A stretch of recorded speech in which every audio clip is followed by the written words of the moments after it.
My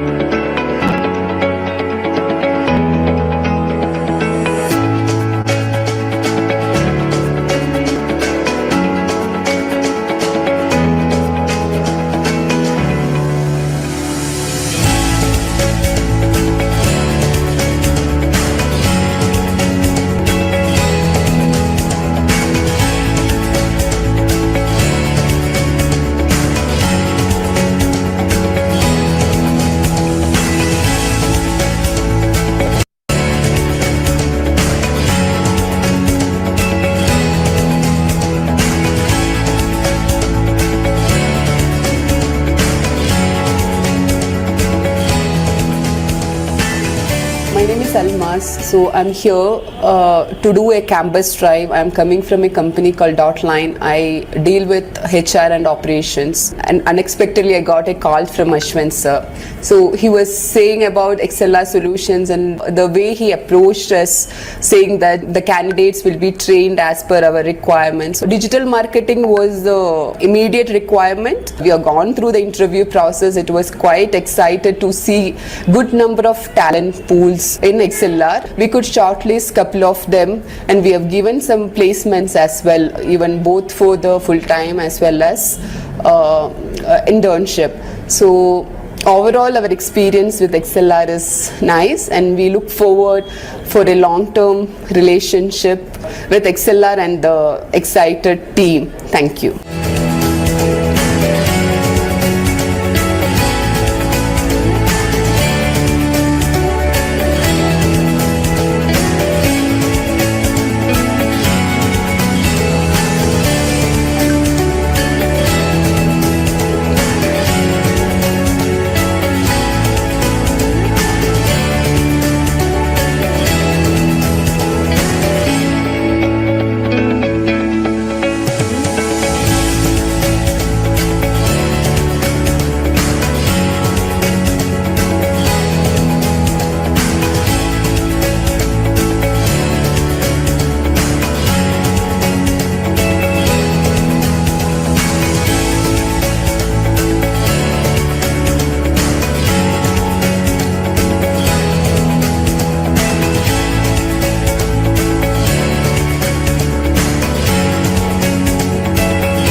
Hi, my name is Rupesh, and I work with Dotline as a performance marketeer, and I've got about like 15 plus years of experience. So today I happen to come here for the placement drive. Rightfully matched few profiles based on the requirement that we had. I'm so happy that XLR did a great job in terms of getting the pool of talents out and training them, and lucky that we are here so that we got the right match and we were able to get it. And thank you so much, XLR. Thank you.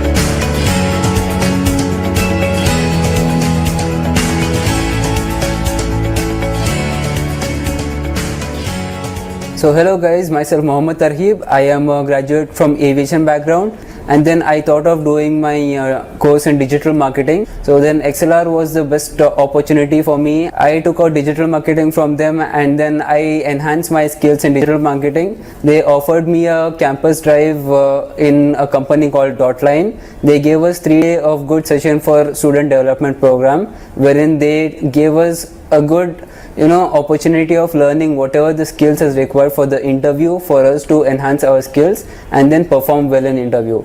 So yeah, after the interview went well, and I have got selected in Dotline Designs right now, and I am excited for the opportunity coming up. Hi, I'm Pinky. I did my MBA in HR. How I got to know about this institute is through Google. And then we got a wonderful trainer whose name is Asar.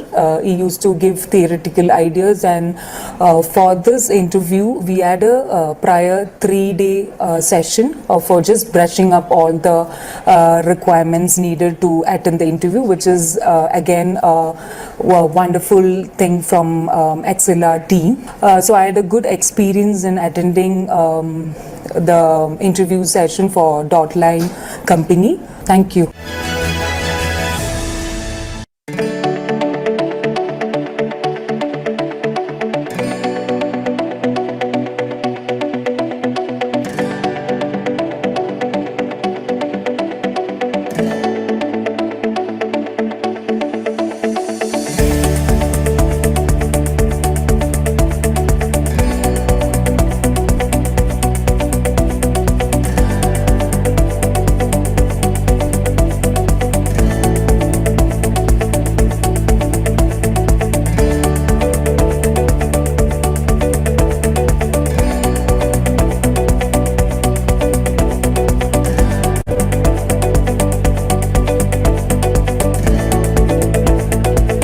My name is Rahul Ulkar. I'm been working as a senior architect in UX systems. So today we are here at XLR Systems for the placement drive, and I really appreciate the placement services that the team that I actually met. We really got a good service and hospital service. Actually, they the way they actually welcome is really fantastic, and I love this is actually my one of the best experience that I have ever. And and about the student quality, today actually we had interviews with us to almost like 25 to 30 students, but the candidates are really good. I mean, with respect to knowledge, with respect to communication, I mean, they are much more familiar about the technologies. Most of the interviews we had in Java, and the students are really fantastic. Thank you. I'm Hariprasad Bugate. So today we have come here on the behalf of UX Systems, and so we are conducting a drive at XLR. The students here, they are also, we found them very confident. Thank you. Hello everyone, my name is Mayuri Pimple. I have completed my full stack development course from the XLR EdTech Private Limited. The XLR is doing the fantastic job. The XLR placement team is doing the excellent work, and they are also providing the SDP session that boost our confidence at the next level. I would like to thank the whole training and placement team of the XLR for arranging the drive at the XLR Pune office. Thank you. The training provided by the XLR was very fantastic. The placement was provided are also good. There are the various SDP sessions was conducted at XLR office, so that student can enhance their skill and knowledge and crack the interview and boost our knowledge to the next level. The training provided by XLR is flawless. They provide good placement support. They doing STP sessions regularly to boost our confidence to the next level. I would like to thank whole XLR team to arrange the campus drive at Pune office.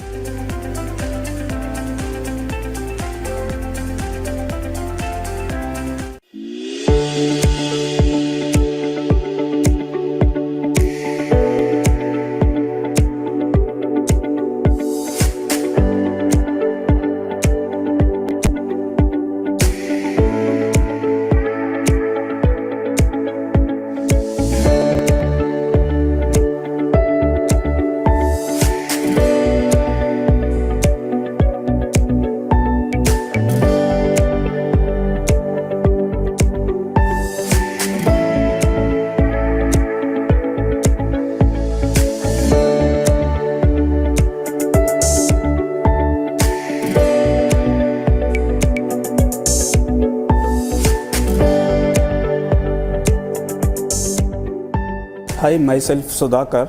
I came from People Link Unified Communications, and there I am working as a head for the marketing department. Today we visited this XLR for campus placement drive. So we are happy that we came here to XLR, and whoever we interviewed today, we are very much happy because they have very good knowledge not only theory, and we can see they have like a good practical knowledge also. They're providing very good strong foundation for the candidates. So we are planning to hire more people from XLR.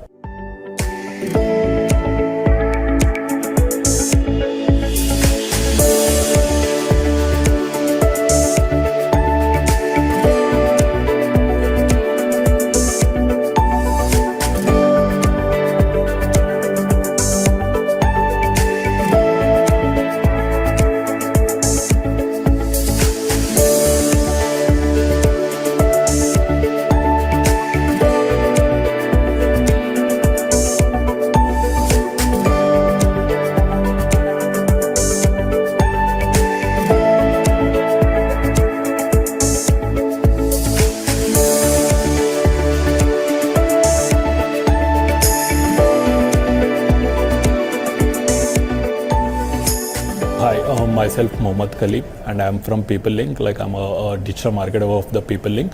We came for the XLR to take an interviews of the SEO and other like digital marketing interviews process. So about the XLR candidates, the profiles, like we got shortlisted. Like if they have a good knowledge on the digital marketing. So apart from digital marketing, they have on marketing other activities like customer support wise or any other like so here we got a good candidates. So more on more SEO part or the social media marketing or the PPC. So like the interview process like was good, and we actually got a good candidates here. So we have taken like more and more candidates from the XLR. Good afternoon, everyone. I'm Mohammad Siddiq, and I've done my digital marketing course from XLR Solutions, the best learning platform for digital marketing. It's XLR Solutions. What specialized solutions what I have studied in XLR is SMM, social media optimization, social media marketing, SEO, search engine optimization, and etc. The service and the learning platform and the tutors was excellent, and they have provided me a best internship platform with PeopleLink. It was very pleased to have that opportunity to me to explore my skills and execute my knowledge on that platform. Thank you so much. Hello, myself Sucharita. Recently I have done my digital marketing in XLR, and since digital marketing is the most trending and evolving platform in the market, you can often career here in this field. So in XLR they will provide you intense training and in digital marketing, and the trainer are very well trained and they have good hand-on experience in digital marketing. So they will provide you each and every details and train you perfectly in the field of digital marketing, and after the completion of course they will provide you to work in real field in projects, so to elevate your knowledge and skills in digital marketing. After completion of course also XLR has provided placement assistance for me. Today I have come here to attend a placement interview conducted by XLR in PeopleLink company. So my experience in that job interview is very good. The HR are very good and friendly. They have explained you very well like in which field and how the digital marketing works in their company. So till now I have a very good experience in XLR, and I definitely will recommend you to join the course for your future. Thank you. Hello guys, myself Nikhil Reddy V. I'm currently graduated with Masters in Management with Sales and Marketing.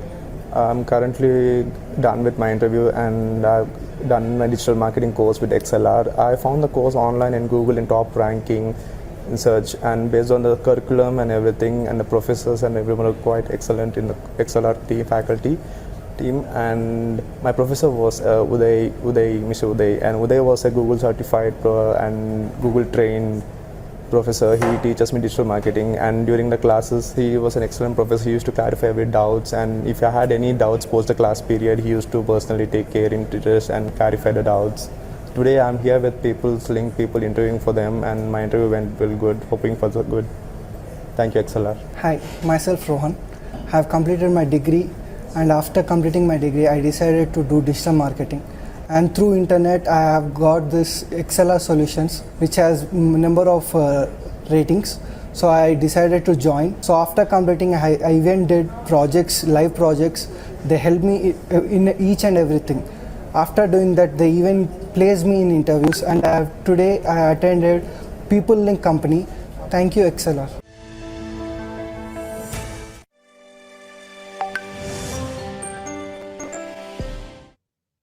Hello friends, I am Ronak and I want to share my experience with XLR. So I was enrolled in XLR for a software testing course, and I have to say right from the start of the course we were provided with the best service. I feel the quality of teaching in the course is the best, with live lectures every day, separate doubt sessions and also recorded sessions if you have missed the sessions or you just want to revise. Throughout the course, we learned manual testing, Java, SQL, Selenium, and TestNG framework. After the learning part was completed, interview preparation sessions were also conducted. So, proper guidance was given by the faculty, assignments were given to be completed, and group projects were taken, as well as we had to make individual projects, which proved to be very beneficial for us in sharpening our skills as well. So mock interviews were also held to make sure we get good placements. Finally, I got placed in many companies. So as my personal experience, it's the best institute to join if your dream is to get a job in IT and make a good career in IT. So just go for it.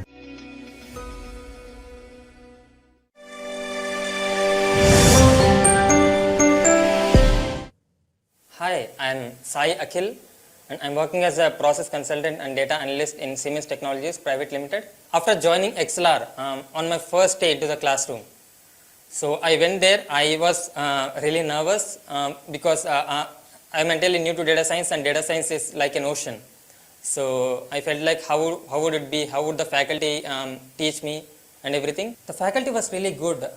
They went on about teaching things in a really specific manner. What problems would you face as a data scientist and how would you solve it? So they explained everything in that manner.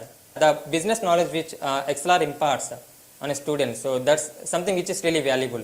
One more great thing about XLR is that there are really good value added courses which are provided to me for free without any extra fee, like Tableau, cloud engineering, and big data engineering, and some really good courses which are in demand in the market, which were to be learned along with the data science to be a good data scientist. So they gave me a Jumbo pass where they will give you all the training videos, provide you with all the training videos and some new videos which were about to come as well.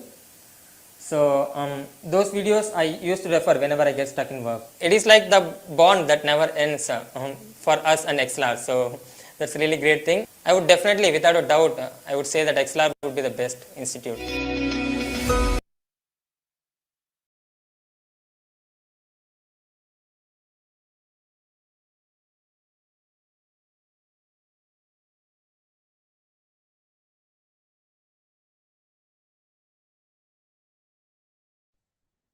Okay, Amar, okay. Thank you so much.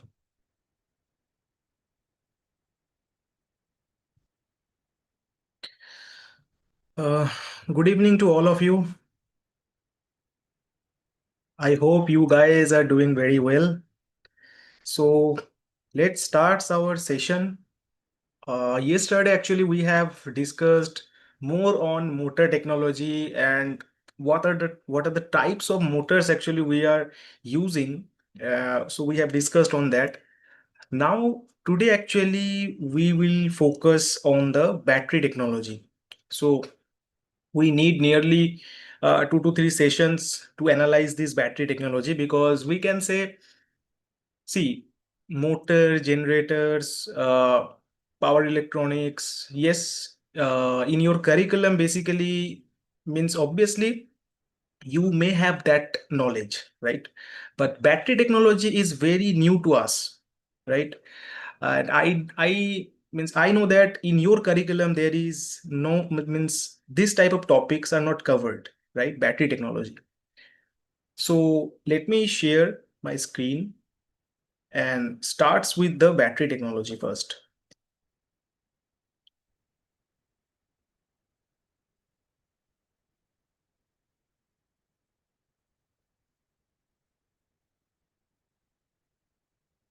So I hope guys you can see my screen.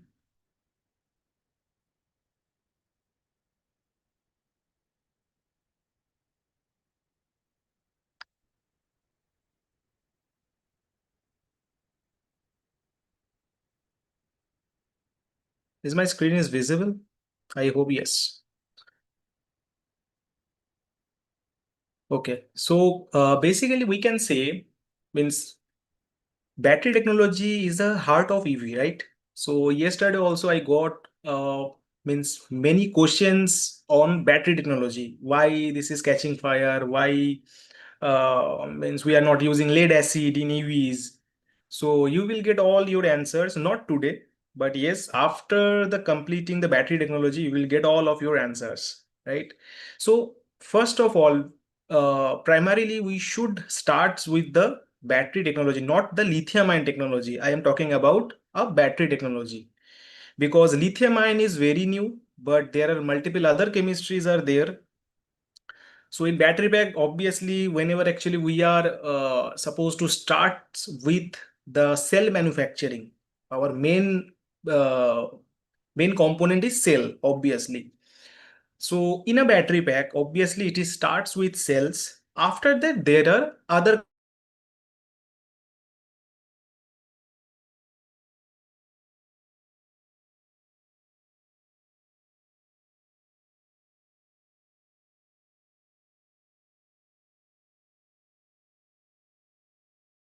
cell selection depending on your cell quality, depending on your cell chemistry. Actually, the all your EV performance will be varying, right?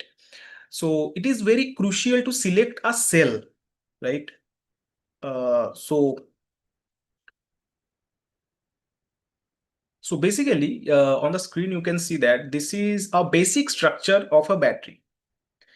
You can see that the anode is actually named as negative, or we can say, in case of C, for electrical electronic students, you have already knowledge on the diodes, right? Diode, there is a positive, negative, right?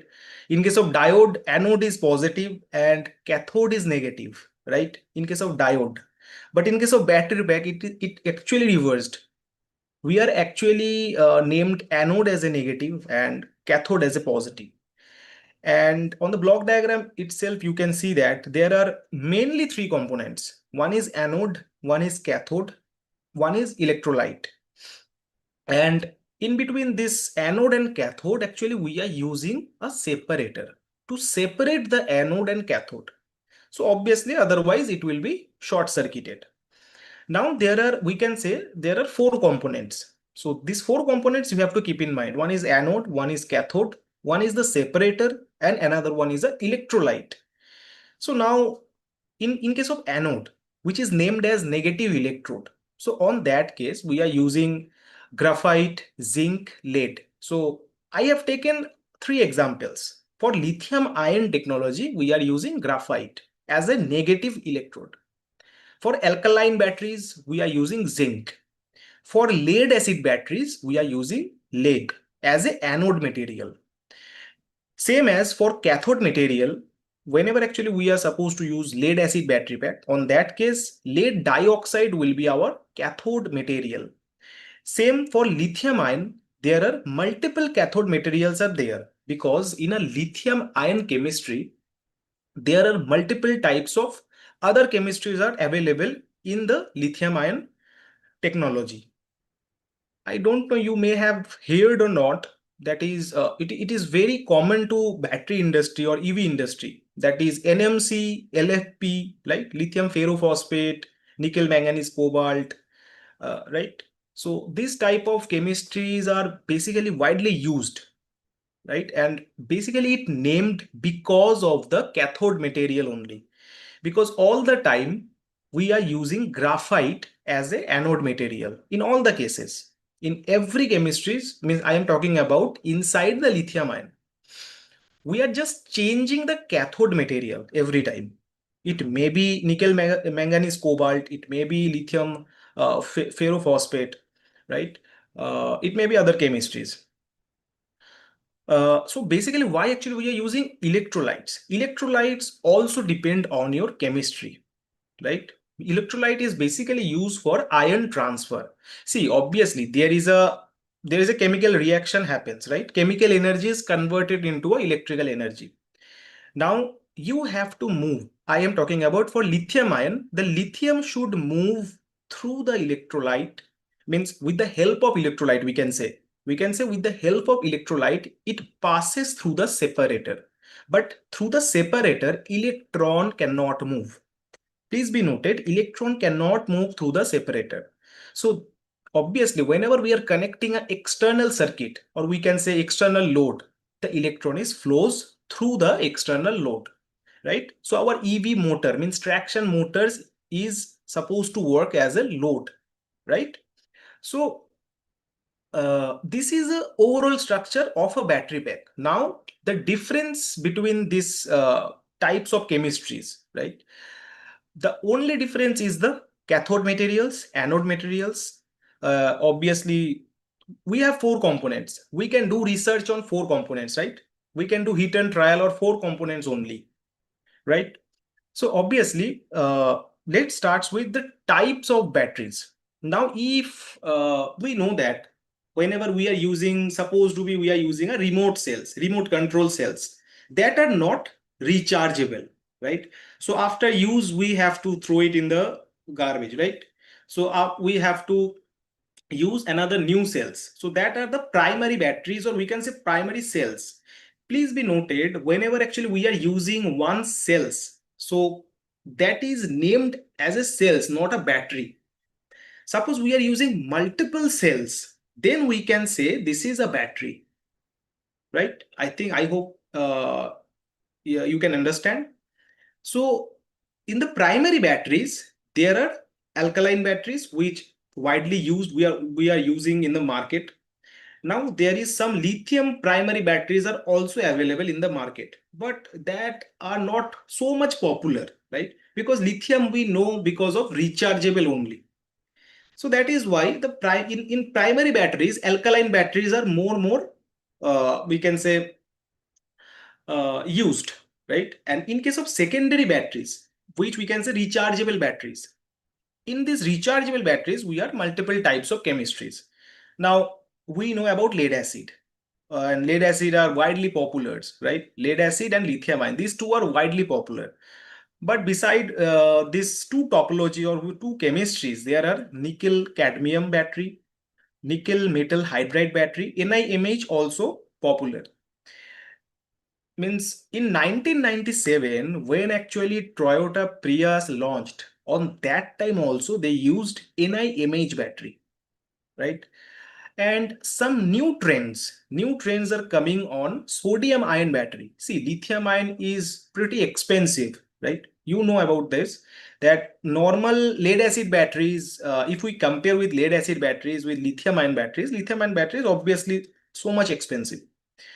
But we are actually replacing this with sodium ion to basically cutting the initial manufacturing cost, right? Now we have to keep in mind two to three things. That is the electrical characteristics, or obviously the thermal characteristics.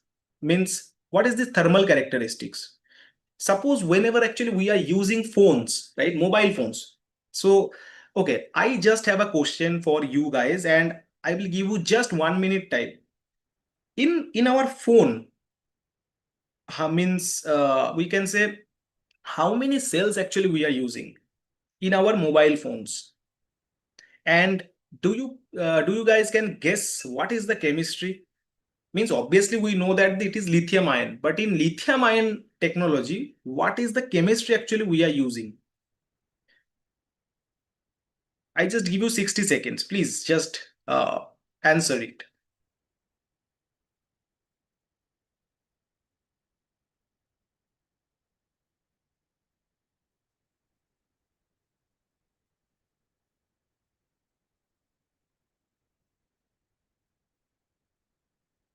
Come on, guys. In mobile phone, how many cells we are using? That is not a battery actually. That is we are using one cells only, right? So yes, it is correct. One cells actually we are using, but what is the chemistry we are using? I am not talking about brand new phones. I am talking about, okay, little bit means because nowadays chemistry is rapidly changing. Mostly we are using NMC chemistry, nickel, manganese, cobalt. NMC chemistry actually we are using.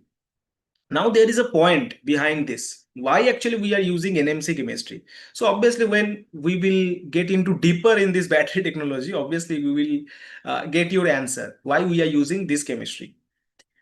So basically this 4 to 5 types of rechargeable batteries actually we are having. Now let's see some classification. Okay, that is the alkaline batteries, or we can say manganese dioxide batteries, which we are means these type of batteries are widely used in case of, especially in case of remote control applications. So you can see that which type of chemistries actually we are using. In case of anode, already I have told you that zinc actually we are using as a negative electrode, and manganese dioxide actually we are using as a positive electrode, and electrolyte we are using as a potassium hydroxide. And you can see that obviously whenever actually we are using this means during this chemical reaction, obviously the electricity has been generated, but how actually the electron flows, obviously there should be a potential difference. So that is why you can see that on the screen the voltage in alkaline batteries that are developed is 1.5 volt per cell. And you can see the application, mostly flashlight, toys, remote controls, we are using this type of alkaline batteries. And you are also pretty much familiar with this type of cells, we can say. Single cell application, dual cell applications, right? In remote control, we are using 2 to 3 cells, right? In series or parallel combinations. Okay, the second one is a zinc carbon battery. So nothing is different. In anode, we are using same material, that is zinc. In cathode, we are using same material, that is manganese dioxide. Just we are changing the electrolyte, aluminum chloride and zinc chloride, right? So we can actually get another battery chemistry. And obviously there is a difference, means the voltage level is same, but may not be the life is same, right? So on the right hand side, you can see that is the structure of means this type of non-rechargeable cells. So you can see there is a cathode plate, there is an anode plate, and also there is a cell encapsulations, right? Anode collector. And mostly whenever actually we are using this type of chemistries, obviously we need to connect a metal, right? On that cathode side, on that anode side, we have to use metals as well to collect the current, or we can say to collect the electrons. So mostly we should use aluminium and copper, obviously, because electrical conductivity is obviously you know that it is pretty more in copper. After that there is aluminium, and after that we are used nickel also. In this type of batteries, means primary batteries, actually we used nickel. But in case of lithium ions, actually we used copper and aluminium as a electrodes. So basically for collecting the current. Now there are some lithium based primary batteries are also available in the market, but we are not that much we are using because it's really cost more, right? If you see about this type of zinc batteries, primary batteries, so lithium primary batteries are little bit costlier. But yes, you can see there are 2 types of chemistries are also there. So that is, one is lithium iron disulfide, and second one is lithium manganese dioxide. So the only difference in between these two one is the cathode difference. Here we are using same anode material, same electrolyte. The only difference is in the cathode, that is a positive electrode. And you can see the difference, the voltage difference. For the first one, for iron disulfide, the induced voltage is nearly 1.5 volt per cell. But in case of manganese dioxide, you can see we are getting 3 volt. So mostly it is pretty much popular, right? 1.5 volt primary cells is widely popular. Whenever suppose we need to activate one toy or remote control, most of the time we use two cells, right, in series.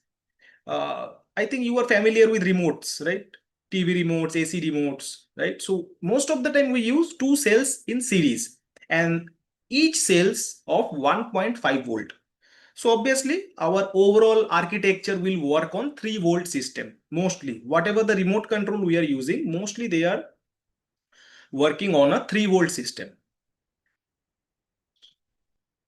Now let's start with the rechargeable batteries.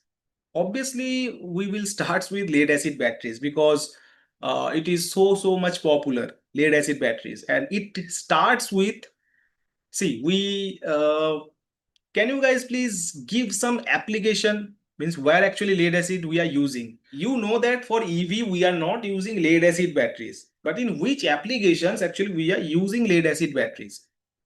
I just give you 60 seconds time. Just write it on the chat.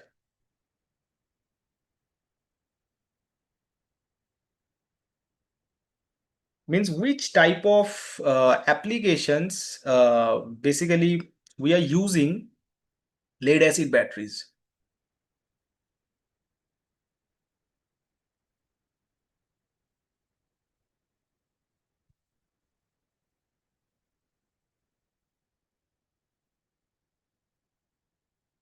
Any application, guys? It starts with your desktop, right?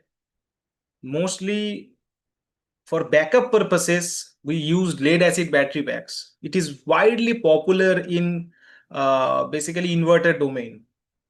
Our home inverter system. In home inverter system, we always use lead acid batteries, and it is very popular. Also, whenever actually we are supposed to use UPS, right? That is also same. Application is nearly same. Whenever we are using uninterrupted power supplies, always we use this type of lead acid cells. Also in automotive, whenever actually we are using, suppose means conventional vehicle, we can say it may be two-wheeler, it may be four-wheeler, right? In conventional vehicle we are using an auxiliary battery that is also made up with lead acid, right? So these three segments are very popular. And also you guys, I don't know, means you guys have seen that in e-rickshaws also are EV, right? So in e-rickshaws, they started with lead acid. 4 lead acid batteries they have used, right? Connected in series. I hope you have seen that in e-rickshaws we are using lead acid battery packs. But yes, nowadays we are transforming from lead acid to lithium ion for e-rickshaws as well. And by using lithium ions, obviously they are getting a so much advantage in, obviously, in speed, also in case of life, in case of performance, in case of weight ratios. So there are multiple advantages of lithium ion. So we will see in a couple of minutes. But yes, for lead acid, the positive cathode plate you can see that is made up with lead dioxide, and the negative plate, that is anode, that is spongy lead. So we will see a video, right? Then you can understand that how actually a lead acid battery manufactured. So let me share the video.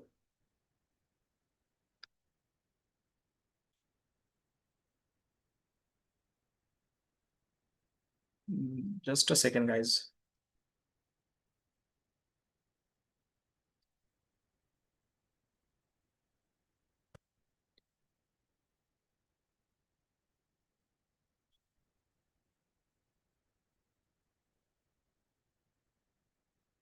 I hope known as a plate group. A plate group is inserted. One second.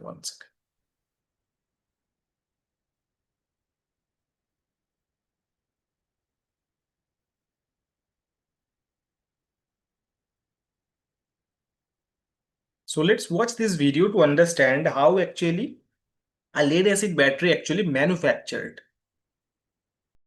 There are many types of lead acid batteries. While all lead acid batteries have similar chemistry, each battery is optimized for a particular application. Let's have another look, this time in more detail, at the manufacture and assembly of a typical battery. Each plate group is made from a number of grids.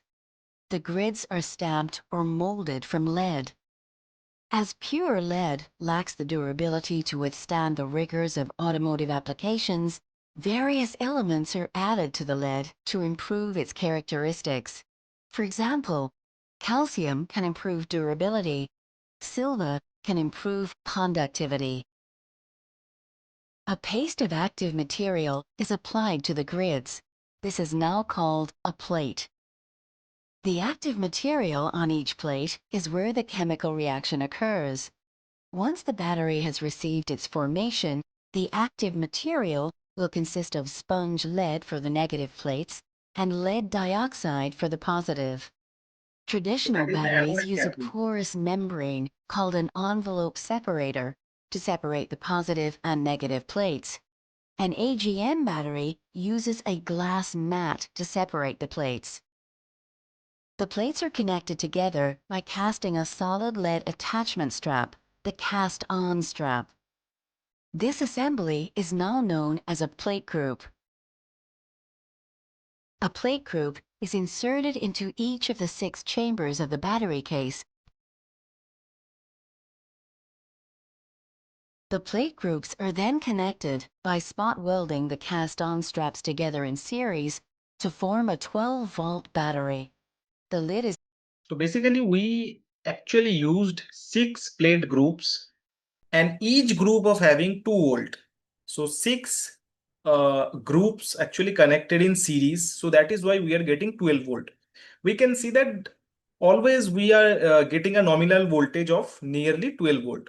It may be obviously whenever we are charging the batteries, it may goes up to 13 volt, 13 point something. But yes, we can see the on an average voltage for a lead acid batteries we are getting as a 12 volt. So most of the time you can see that we get this type of, means we cannot change these things, means every lead acid batteries comes under 12 volt arrangement only, right? Suppose we need a higher voltage, suppose we need 24 volt. In case of solar industry, you can check with solar industry as well.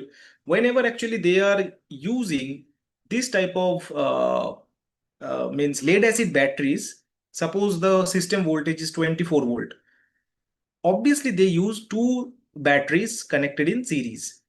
So they are not manufacturing 24 volt batteries. Instead of, they are actually doing 2 lead acid batteries connected in series. So basically this is a user friendly solution. So whenever actually we are doing this, in case of e-rickshaws, each batteries actually are of 12 volt rated, right? So on that case we are actually connecting all the 4 batteries in series and to get 48 volt. And obviously we know that for our BLDC, mainly in case of e-rickshaws, we are using BLDC motor. So BLDC motor, we are using 48 volt rated. Mainly it is a nominal voltage, 48 volt. So there is a maximum minimum cutout voltage are also present on that. So that is why actually we used this much level, suppose 12 volt or 24 volt or 36 volt or 48 volt or 60 volt. So obviously it is a factor of 12 every time. But in case of lithium ion batteries, that are totally different. We can means we can have a 3.7 volt cell, as well as we can have a 9 volt cell, 12 volt cell, we can have a 300 volt cells. Not I'm talking about cells, I'm talking about batteries, right? So basically these are the this is how actually lead acid batteries manufactured. then applied, sealed, and battery posts are After sealing the connected. battery, we are applying the electrolyte. The chambers are filled with electrolyte, and the battery receives the formation charge. As a result of the formation process, the chemical structure of the positive and negative plates has changed from a lead oxide compound to lead dioxide and sponge lead. The formation process chemically activates the battery and is critical to optimum battery performance. When the formation process is complete, the electrolyte now has a specific gravity of approximately 1.270. The battery is at 100% state of charge and is ready to be used. So obviously there is a means as you know means I think all you are familiar with this that whenever actually a lead acid batteries is degrading, on that case we are actually applying water, right? That is deionized water. That is nothing but to basically that is a type of electrolyte actually we are applying. So every this is basically uh, mainly why actually we are using lithium ion. Lithium ion is a maintenance free battery. We do not need any maintenance. But in case of lead acid battery, we have to do the maintenance, right? In obviously it depends on your use. In case of e-rickshaws, every e-rickshaws are actually doing maintenance it means in every week, right? Depending on your usage. In case of home inverter system, every 3 to 4 months you have to put this type of deionized water in your lead acid battery pack, otherwise you will not get that much backup. So obviously it is degraded. If you are not maintaining the electrolyte level, it will be degrading, right? So this is the major drawback, and there are multiple other drawbacks are also there. So let me share the PPT again, 1 second.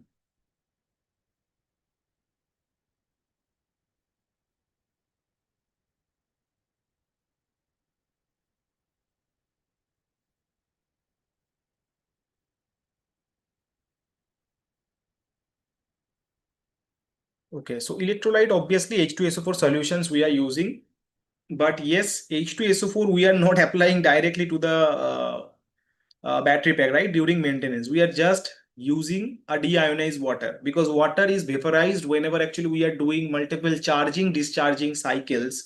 Due to heat developed inside the battery pack, the water is actually vaporized. On that case, actually we are using deionized water.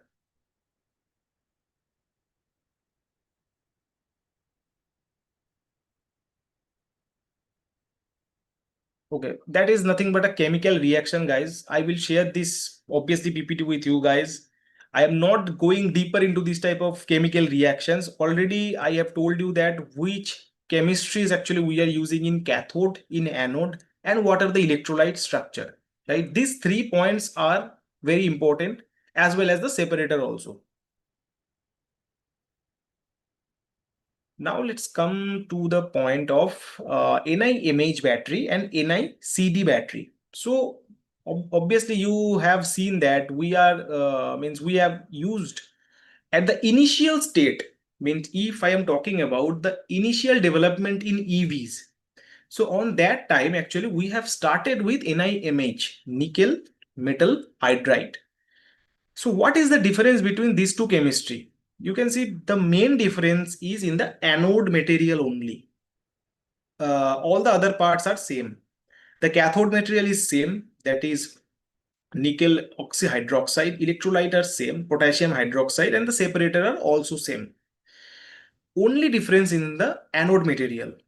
In NiMH actually we are using metal hydride, and in cadmium obviously we are using sorry, in NiCd actually we are using cadmium. Now by doing this research in these two types of chemistry, what actually we are getting.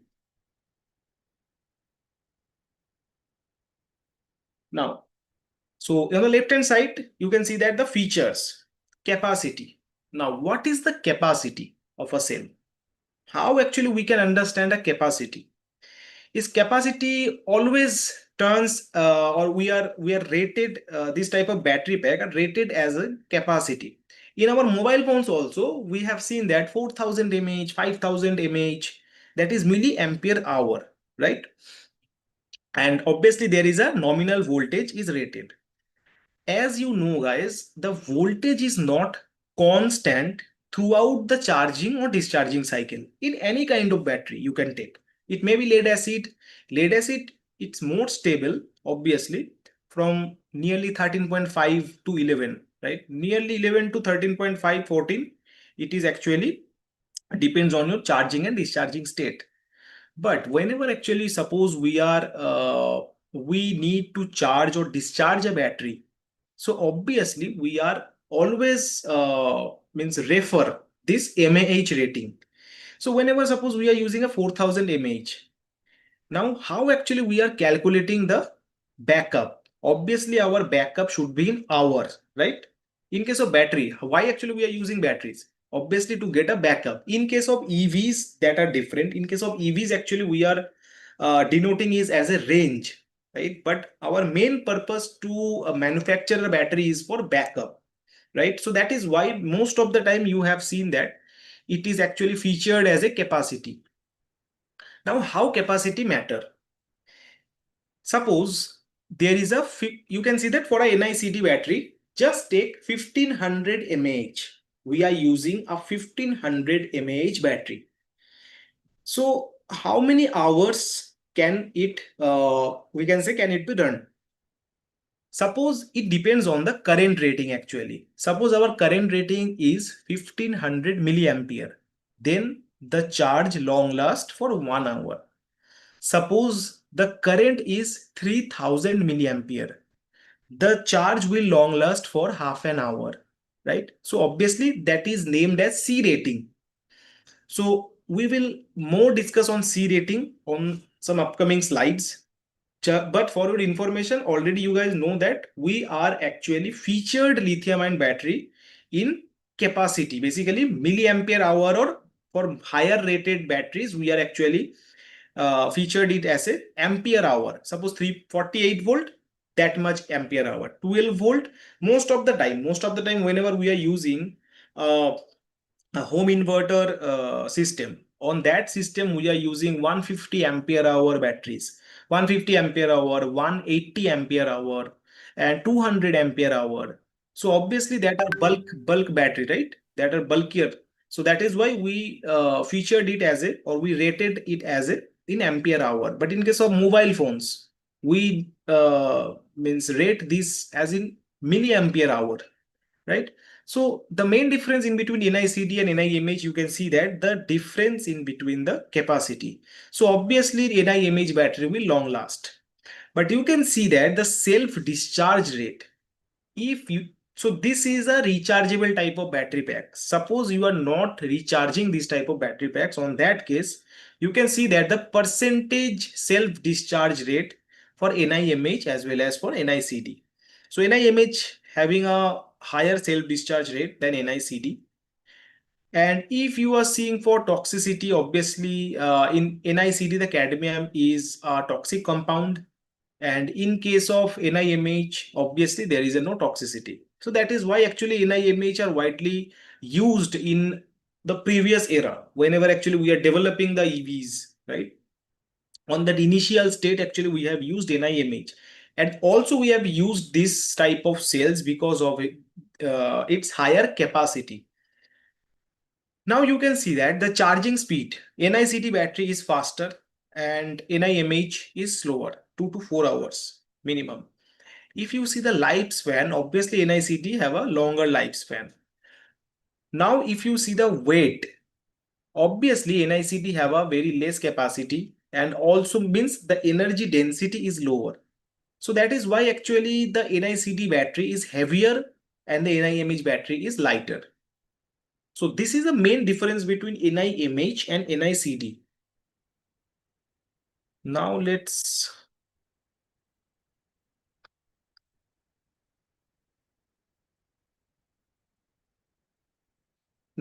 come to the lithium ion battery structure. Okay, so already I told on the first slide, that is we are applying anode material, as means graphite we are using as a anode material, which basically stores or release the lithium ions during discharge or charge. Obviously, if we are seeing the cathode material, it is actually changing. We can use lithium metal oxide, right? LiFePO4, nickel manganese cobalt. So this type of different chemistries we can use. So the working of this cathode also the same, stores and release the lithium ions. Electrolyte, we are using lithium salt basically as the electrolyte. So obviously for sodium ion we use sodium salt, right? For lithium ion we are using lithium salt. So obviously it allow the lithium ion to move from cathode to anode or vice versa, obviously during charge and discharge. through the separator. And obviously you can see that when, especially on the current collector side, in lithium ion batteries, in the anode side we use copper collector, and in cathode side we used aluminum connector. So whenever, suppose from cylindrical cell, you cannot see, there is a multiple types of means I am talking about the form factor, multiple types of batteries or cells we can see on the market, right? Cylindrical type, there are other 2-3 types of batteries also are available in the market. So I will actually cover this in the next couple of minutes later.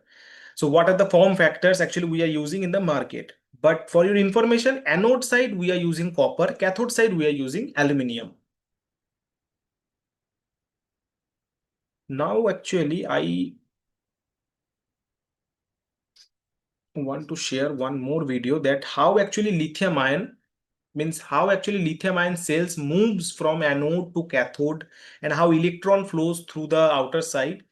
So for this actually I will be showing you, one second. Okay, I will be showing one video.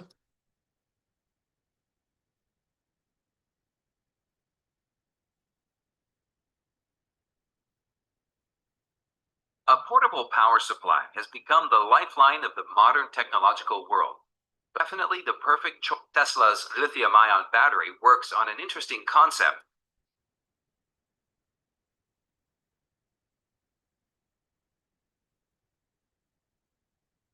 One second, guys, I am just sharing the screen.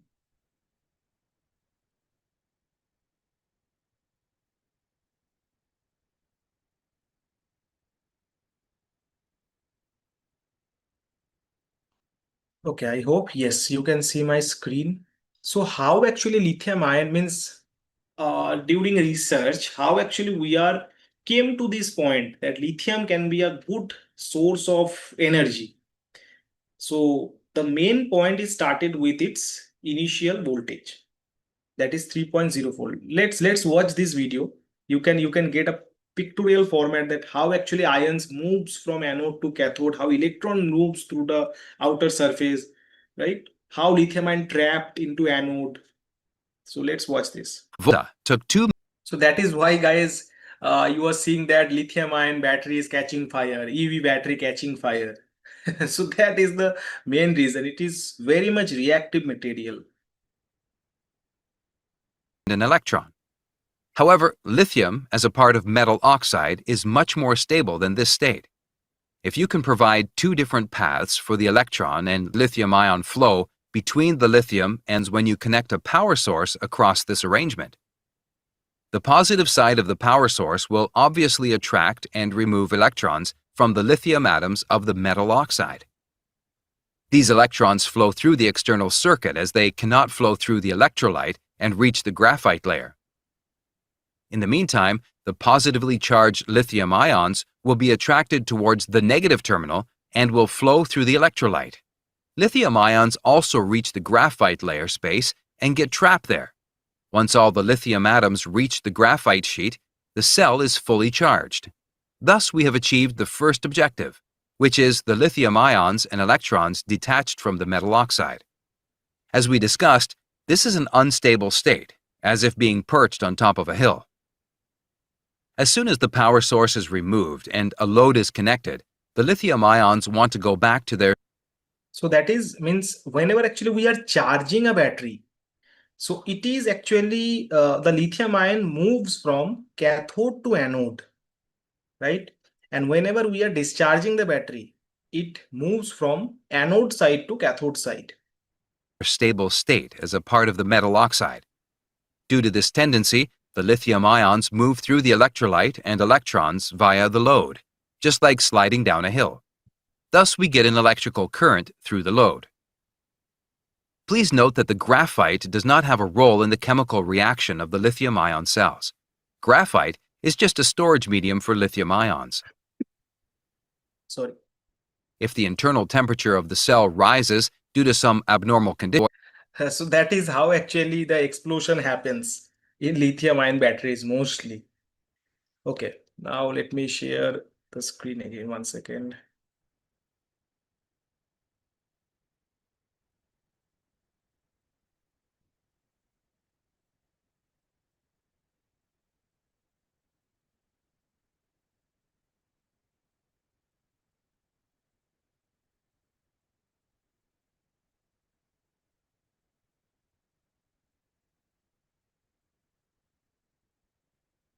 So there are multiple types of chemistries. Actually, we can see there are multiple types of lithium-ion batteries are there.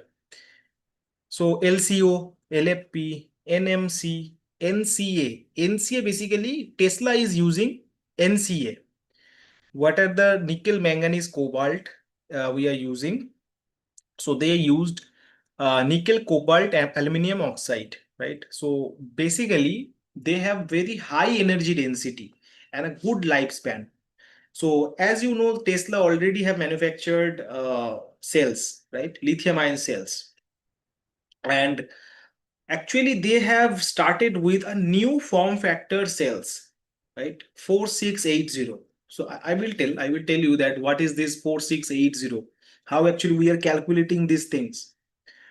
So the main purpose of Tesla is to get a very high energy density in lithium ion technology only, to get very high energy density and obviously a good lifespan. So basically only Tesla is using NCA technology, right? Others are actually using LFP, that is lithium ferrous, or we can say lithium iron phosphate. So that is widely used in EVs, solar storage. So if I am talking about Tata, see, I am sharing my experience actually in my previous company. So we have tied up with 3 to 4 companies. Tata, there is Ola, Ether, and for in four-wheeler Tata was there, MG and Kia. These 3 companies. So we what see, every companies are giving nearly 5 to 8 years of warranty. But due to lack of, we can say, R&D infrastructure or lack of cell, I don't blame anyone, but yes, due to any circumstances, the battery fails before their warranty period. So on that time, what happens means we actually tied up with these companies. So we got those batteries in our factory, right? And we have to diagnose the issues. So most of the time we have seen that suppose we are using 100 cells in multiple, suppose series parallel combination. Suppose there is a one cell is faulty. It maybe happens. There is a one cell is faulty, or it may be in the bus bars, whatever the electrical connections we made. On that point, maybe there is a issue. It may be on the issue on the battery management system. It may be issue on a connector. So due to this type of reasons, actually, they rejected those batteries, right? So I have seen that every Indian manufacturer, I am talking about four-wheeler manufacturer, Tata, if I'm talking about Mahindra, they actually use LFP batteries more, lithium iron phosphate, or we can say lithium ferrophosphate. If we are noticing on the two-wheeler segment, especially Ola, Ether, Hero, Okinawa, so this type of manufacturer actually focused on the NMC chemistry. So why we are means there is a gap, means why they are using NMC, why they are using LFP, right? So there is a huge difference in between these two chemistries. Okay, so next actually we will start with those. Okay, now yesterday there was a question on that why actually means lead acid we are not using in EVs, right? So our first purpose is to obviously get a longer lifespan. In case of lead acid battery pack, guys, we are getting roughly 150 to 200 cycle life. Now you may have some question, what is cycle life? So the cycle life actually mentioned, right?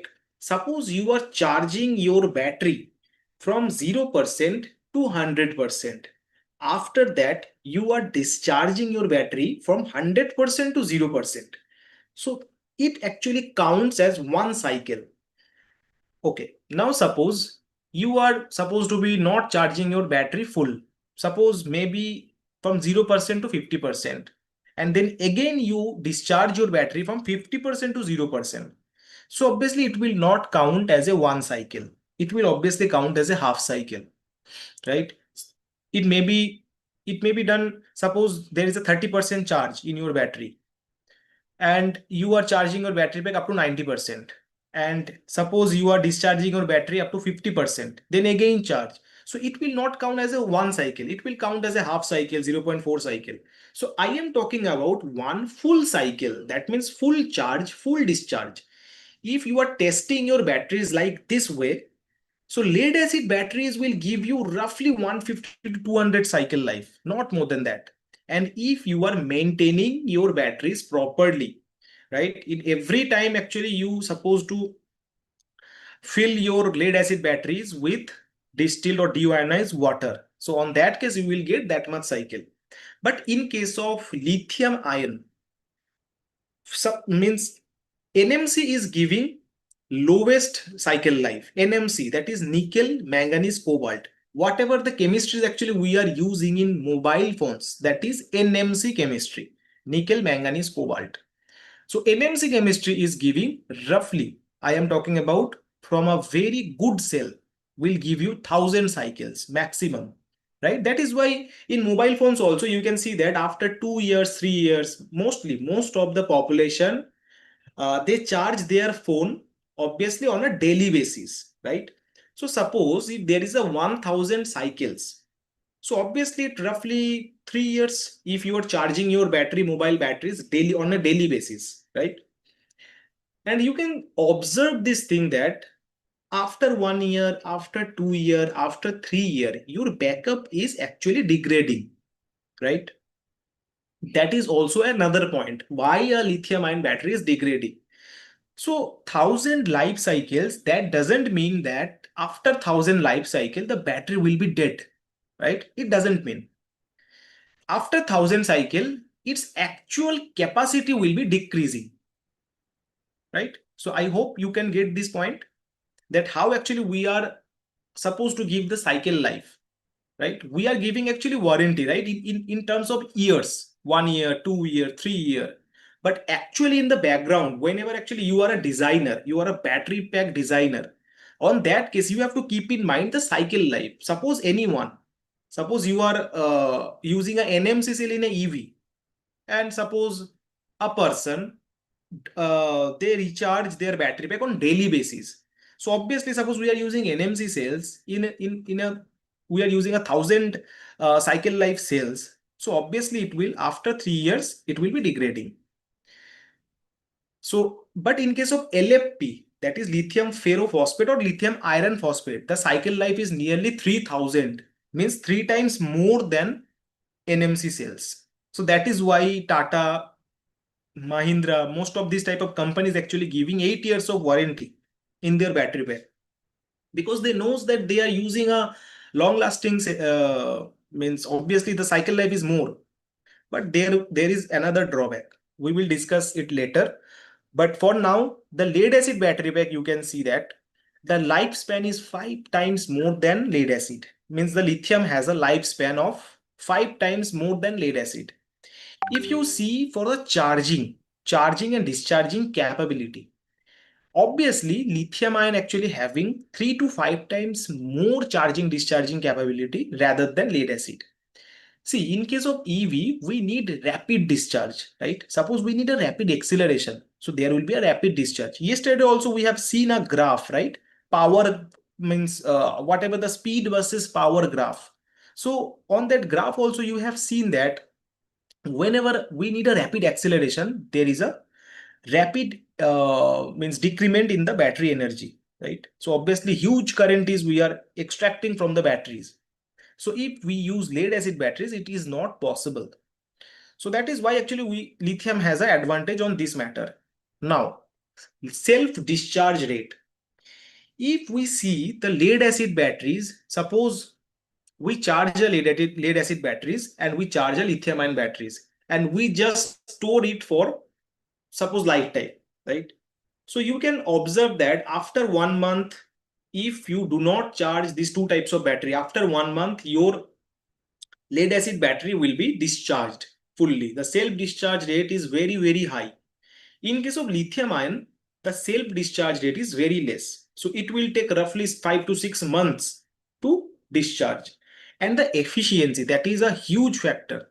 In a lithium ion cells, mostly and nowadays, actually we are having more than 98% efficiency. But in case of lead acid battery pack, roughly we are having 65 to 70% efficiency.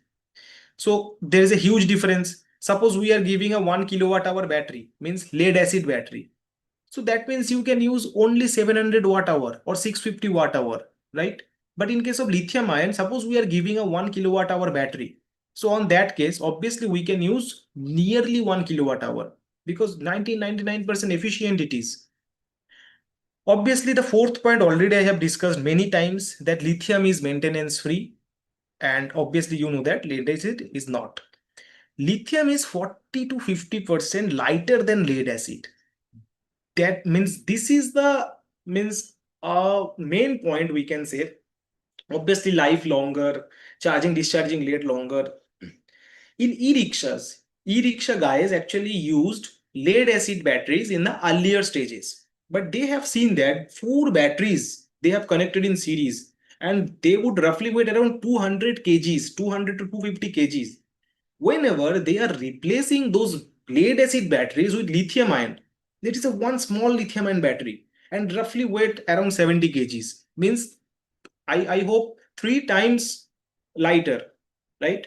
Means 40 to 50% I have taken as a reference of LFP, right? If you use higher energy density cell, so obviously your size will be reducing, right? So that is the main advantage. And obviously, if your vehicle weight will be lower, obviously you would get a better range. You can extend your range. And the last one, that is lithium can be discharged up to 95% without damaging its cells. Now, what is the logic behind this point? Whenever, suppose we are discharging a lead acid battery, on that case, what happens? We cannot discharge up to 0%. We know the state of charge. In mobile phone also, we are actually following this, right? And every time we follow one thing, that before 5%, before 10%, try to connect your charger. Please do not discharge your battery pack up to 0%, right? All we know, whenever actually we are doing this type of phenomena with lead acid batteries, it will degrade very means on a faster range. But in case of lithium ion, obviously it will take time to be damaged, right? So that is also a very crucial point that lithium is having. So these are the 6 features actually you means obviously you should be keep in mind. That's why actually we are using lithium and battery instead of lead acid. So there are 6 main reasons, right? Okay. Let me share another screen.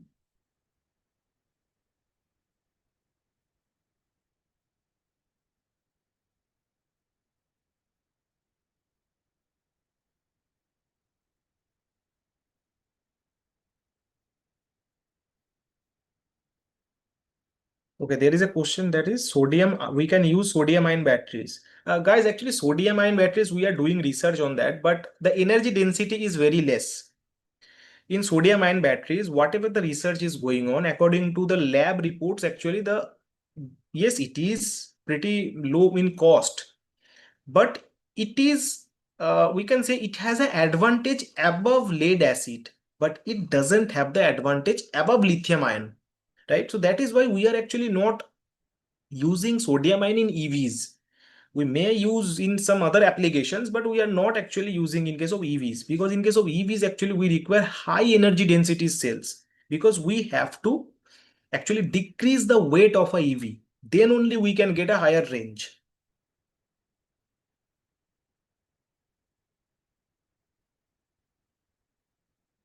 Okay, we can take a 2-minute break, guys.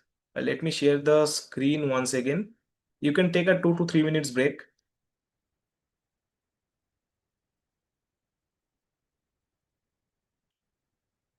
Let me share the second slide actually.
Yes, you are correct. China is actually doing an alternative for lithiums. Nowadays, actually, solid state batteries are also in demand. That is also a lithium ion based battery. Solid state batteries, the chemistry is same lithium ion. There is only difference in the electrolyte. So I will show you uh, on the next session basically that how it actually means there are two three types of new technology actually we are using, means we are actually researching on.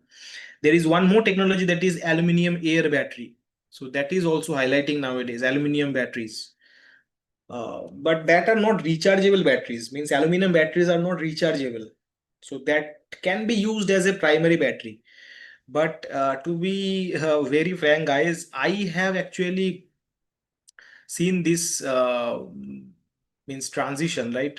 Means aluminum based research actually. Loham also doing, my previous company also doing research on this type of chemistries that aluminum airs, and in a lab actually we get suppose just whatever the battery size actually we are using, suppose in Tata, right? Tata Nexon, suppose whatever the battery uh, kilowatt hour we are using energy as well as the size, if we put same size of aluminum air battery, obviously it is a primary battery, we know it can't be rechargeable, it can be replaceable only.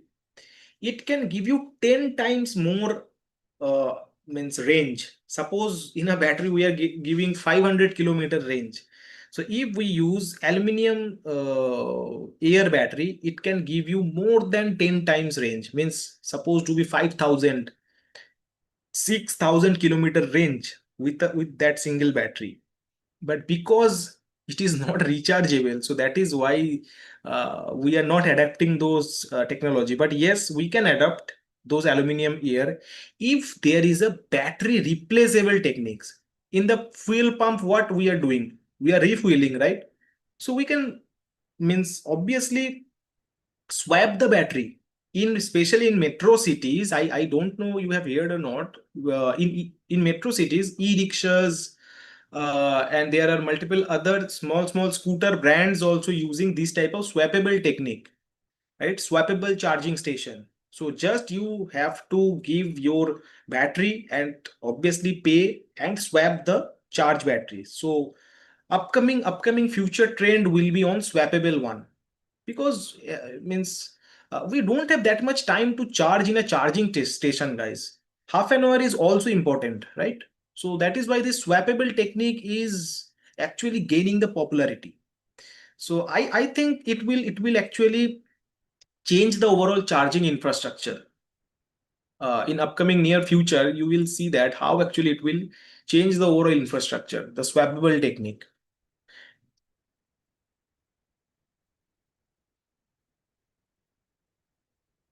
Some military grade batteries are so being used based on just water. So aluminum air also, aluminum air is there, aluminum sodium ion also used, we can use. Okay, let's start with uh, the market analysis on the lithium ion. So you can see that there are 3 to 4 types of market we are having rather than EV. Means I am talking about automotive. There is consumer electronics, like mobile phones, and not only mobile phones. There are multiple things, right? In every appliances we are using nowadays lithium ion batteries. Uh, in industrial grade we are using, in medical devices we are using, and we are using nowadays started using in energy storage systems. Energy storage system means nowadays in solar, suppose in solar industry, in supposed to be in home inverter systems, where means it can be replaced your generator set. In whatever the companies are using genset, they are also replacing those genset with this lithium energy storage system. That is also a very good market, and it is absolutely just starting. Means I am talking about energy storage market is just starting now, right? So it has a huge future ahead. guys. Means automotive already started many years back, but energy storage is started now. So there are a huge market in energy storage system. So the key players you can see that Tesla means I am talking about the cell manufacturer. Tesla, BYD. BYD is a vehicle, not vehicle means obviously BYD is a vehicle manufacturer, but as well as it is a cell manufacturer also. Samsung, LG, CATL. So CATL is a very good brand. I have tested this CATL cells. Means CATL basically famous for Mercedes. Mercedes using this CATL cells. Okay, sorry, we have tied up with Mercedes as well. So we got Mercedes battery pack in our factory as well. Means they are also giving 5 years of warranty. But yes, means before 5 years, any means it can be any reasons, guys.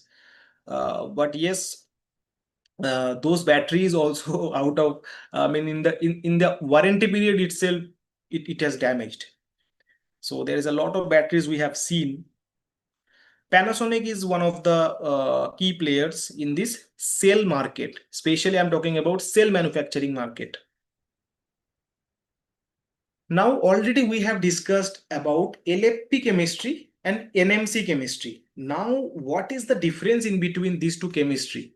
Means one has an advantage, one has a disadvantage. Means each chemistry having their own advantage and disadvantage. So the first advantage we can say for NMC is the energy density, watt hour per kg. Why actually we are using this type of NMC chemistry in mobile phones? Nowadays you can see the mobile phones are very sleek in design, right? Very sleek in design and very much lighter. Previous chemistry we actually started with NIMH. In the I you can take a example of 20 years back. Nokia keypad phones, they actually started with NIMH battery packs. Means batteries, NIMH cells they have used. And that phones are lot means much more heavier than nowadays cell phones, right? So that NIMH having a very less energy density. So obviously for a 500 mAh, 500 mAh, 800 mAh cells having that much weight, and nowadays you can see that 5000 mAh, 6000 mAh, these are so much lighter because of higher energy density. So roughly 150 to 250 watt hour per kg we can get from a NMC chemistry. And for LFP, it is nearly halved, we can say. Very less energy density, 90 to 160. So I will be sharing you with you guys two cells data sheet. Obviously, I will be showing you also. You can just get this energy density, the electrical characteristics from that data sheet itself, that LFP has a very less energy density. So obviously, whenever actually we are designing with NMC cells, we can make a compact design. But in case of LFP, we can't. It would be a wider design. So Tata is using LFP. So obviously, as I told on the first session, maybe first session or yesterday, that Tata Harrier EV, there is a two model, right? There is a Tata Harrier normal IC engine based vehicle and one is a EV. So EV is having 250 to 300 kg more weight than a IC engine or conventional vehicle. So why this 300 kg more? Because they are using LFP chemistry. So there is the battery pack itself is a wider design. So obviously we have to match the range, right? So if we have to match the range, we are using a LFP chemistry. So there is a wider design, wider battery design, heavier battery pack. So that is why actually the weight is actually consumed by the battery pack. But why they are choosing LFP batteries? That is the second point. You can see that the lifespan means from 2,500 to 3,000 charge discharge cycle we can get from our LFP batteries, which is 3 times more, 3 to 4 times more than NMC. So that is an attractive point of LFP. And one another point, that is LFP cells cannot catch fire. So thermal runaway is nothing but there is a chemical reaction is going on inside the cells on that case actually it catch fire, right? Any type of short circuit happens inside the cell and it catch fire. Most of the time, means we can say 99%, we have seen that NMC cell catch fire, but LFP is not. There is obviously a blast will be there, a little bit of pressure exchange will be there, right?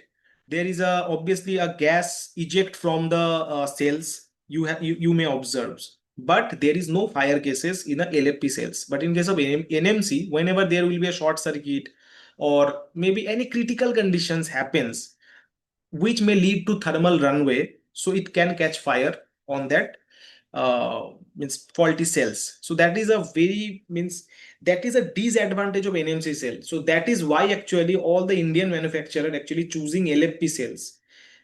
Yes, means we may bear the weight, we may bear the we can say wider design, right? Heavier design we can say, but obviously fire cases is much more critical, right? So LFP is less means less costly than NMC. Now, why you may have some question that why Tesla is using NMC, why they are not using LFP, right? They are using actually NCA, nickel, cobalt, aluminium. So they are using NCA.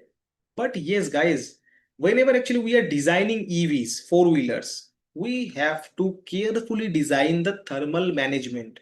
So I will take a separate session on thermal management. Don't worry on that. So obviously Tesla is doing a very good job on thermal management.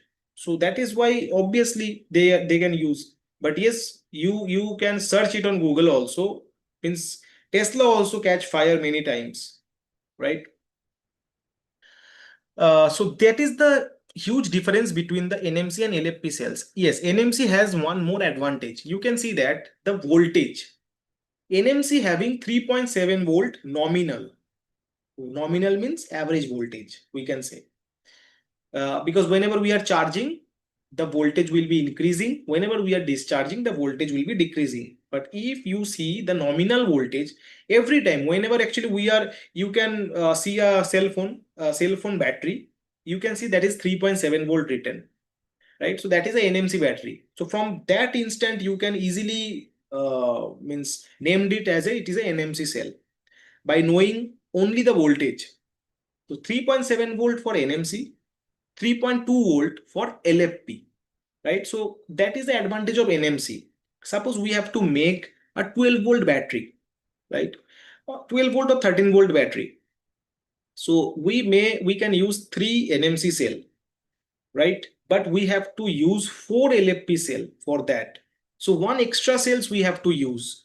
So obviously LFP is means we can say that LFP is less costlier, but if we have to manage those voltage level, obviously we have to manage the voltage level, right? Whenever suppose we are using a motor, suppose 100 volt motor we are using, we have to obviously design a 100 volt battery pack. So on that case we have to use more number of cells in LFP. More number of series cell we have to connect in a LFP chemistry rather than in NMC, because NMC have a higher nominal voltage and 0.5 volt is huge, guys. On a high voltage battery pack, 0.5 volt matter each cell voltage I'm talking about. Okay, there is a difference between specific power versus energy density. Okay, here you can see that the NMC actually having lower specific power. The LFP is having higher specific power. So what is the difference between this? What does it mean actually, specific power? So specific power means the charging and discharging capability for an instant of time. Suppose we need rapid charge, rapid discharge. So that means the specific power, right? So LFP chemistry can give a very high C rate, or we can say very high current discharge or high current charge rather than NMC. So that is why actually most of the time you can see the EV catch fire. Why? There is some reasons, right? Obviously there is a thermal characteristics, right? India, always we are having 40 to 45 degree common temperature in summer. So that is another thing. But whenever suppose we are doing fast charging in NMC, I'm talking about in between lithium ion technology, NMC and LFP, we have to carefully choose the charging current for NMC especially, because it has a lower specific power. Whenever we are charging with higher current, or whatever the current actually specified by the cell manufacturer, we are not following that. On that case, obviously it will catch fire, because the internal means there is a obviously there is a internal resistance, so it will absolutely heat up. So obviously heat can catch actually fire, it can cause actually fire. So specific power and energy density, that is the major difference between LFP and NMC. Now let's see some voltage profile. So that is very much important for you. It is for a NMC cell actually I am showing you, and that is a theoretical data. And SOC, guys, on the x-axis you can see that is SOC. SOC is nothing but state of charge. So just multiply it with 100.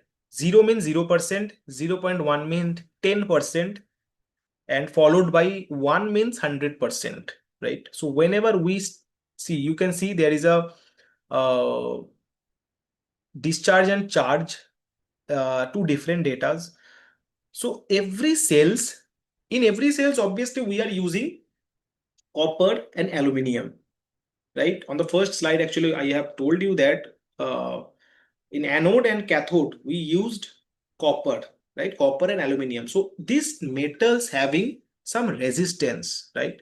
So whenever, obviously, in case of chemical reactions also, whenever actually, suppose your battery cells is fully discharged, on that time, the resistance means internal resistance of that battery, or we can say the cell, actually is on the higher side.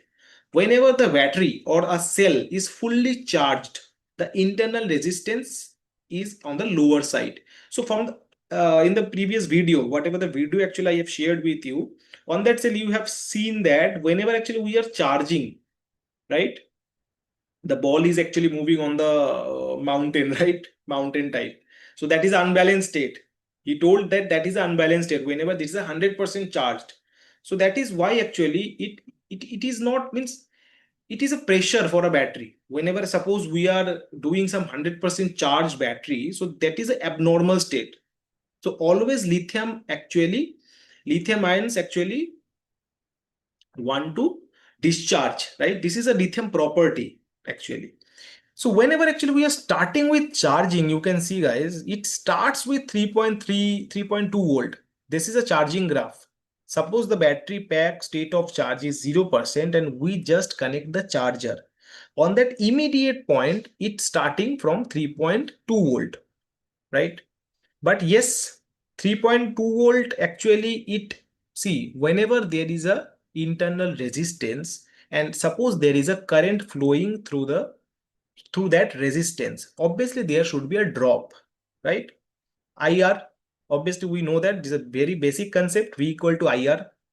So obviously depending on your internal resistance and current flowing through this cell, obviously it will give you another voltage drop. So whenever we start charging, in actual internally there is a voltage adder, right? And whenever we are discharging, you can see that on 100%, whenever actually we start discharging, there is a rapid decrement, right?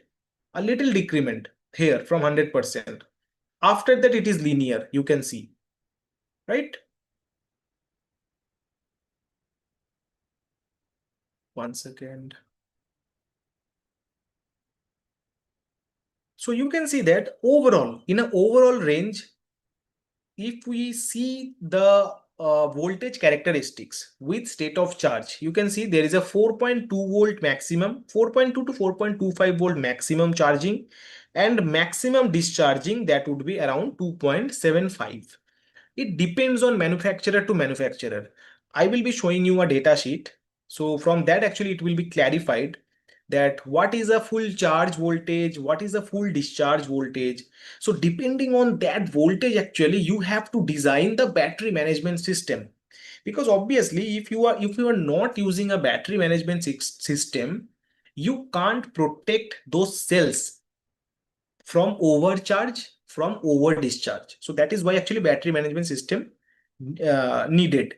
So this is basically a NMC cell voltage characteristics, voltage versus SOC. So always keep in mind this range, voltage range 2.7 to 4.2 volt. So that is a range of a NMC cell.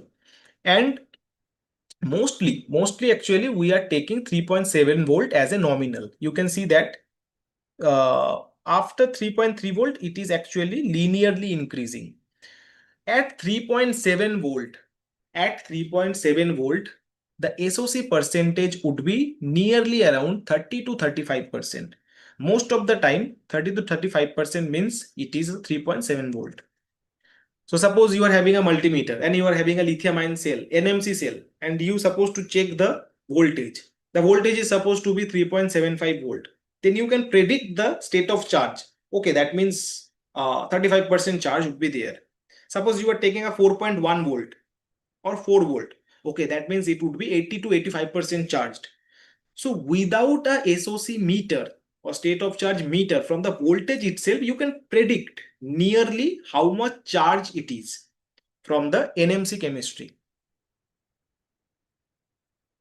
Okay, there is some questions, I think.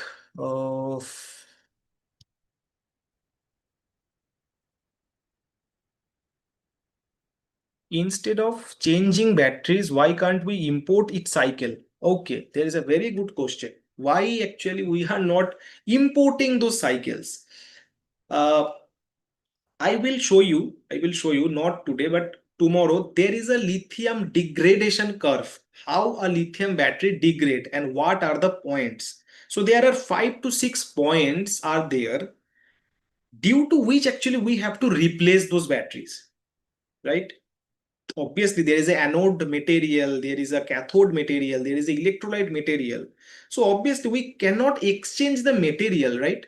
There is a manufacturing process, right? There is an overall manufacturing process and there is a metal we are using. So obviously every metal has their own life, right? So it can't be import externally, the cycles, right?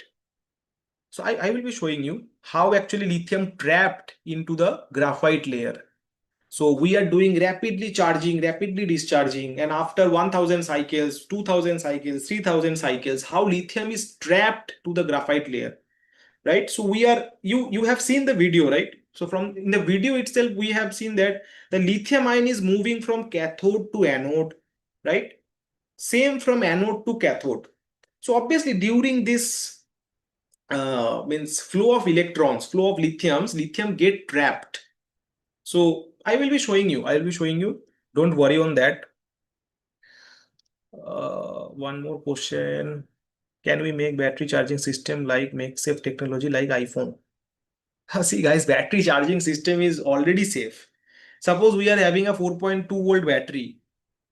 So we can see in the phone that is 100% charged, but actually we are actually means we are not charging up to 100% in every phone.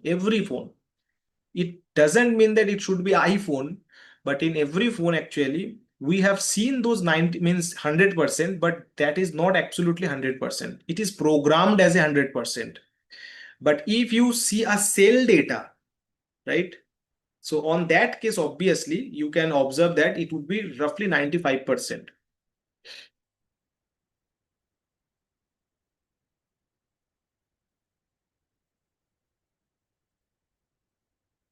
Why India is not manufacturing cells? See guys, already Ola have started to manufacturing the cells.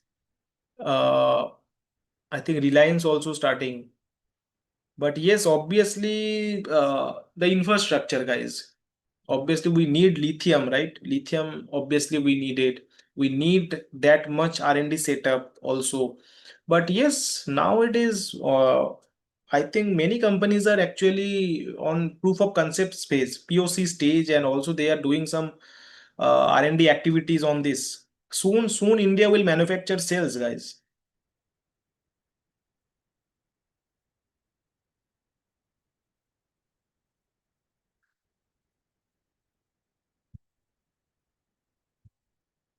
Voltage profiling. Okay. So previous one, that is a theoretical data, and this one, this image, this graph, this is basically I have tested NMC cells and I have connected this data. So obviously, whenever actually there is a process, whenever actually we are starting with a battery pack designing, before that in a R&D phase, especially, there is a 2 to 3 months we are taking time to analyze the cell behavior, that after 100 cycle how it behaves, after 200 cycle how it behaves. So basically it named as aging test. So whatever the cycle life actually manufacturer given in the data sheet, so we tested with same feature, same environmental conditions, same current ratings, and we checked that how of cell behavior is changing, right? Because obviously before launching in market, means before launching in the market, we you have to do the certification of those batteries also, right? So obviously there should be verified this all the cells. So there is a process in every uh, before every battery manufacturing, actually we have to test all the single test at least 2 to 3 times. So one of those test data actually I am showing you. So you can see that it is starting from, you can see nearly 3.6, yes. So 3.6 and up to 4.25 you can see, and there is a constant because on that time we are giving a rest. And you can see that the discharge data from 4.25, roughly it is at 4.25, it is linearly decreasing up to, you can see, 3.3 volt. So you can just take it as a voltage, means 3.3 volt as a voltage, where the state of charge is nearly around 1%, 2%, or 3%. Means it should be less than 5%. After that, there is a rapid discharge. You can see from this voltage, this 3.3 volt or 3.2 volt to this 2.8 volt, it is a rapid discharge. So obviously, if your zero means we have to protect before that. So in the cell cycling machine, so there is a charging discharging cycling machine are available in the market. So all the EV manufacturer, means battery manufacturer, having this type of cell cycling machine. So we have to program those things. Means we have to charge up to 4.25 and we have to discharge up to 2.8. So there is a protection would taken on that time. Suppose there is a sensible voltage is 2.8 volts, so it will stop discharging, right? If suppose you are not doing or you are not protecting the cells to be discharged below 2.8 volt, the cell will be damaged by over discharged.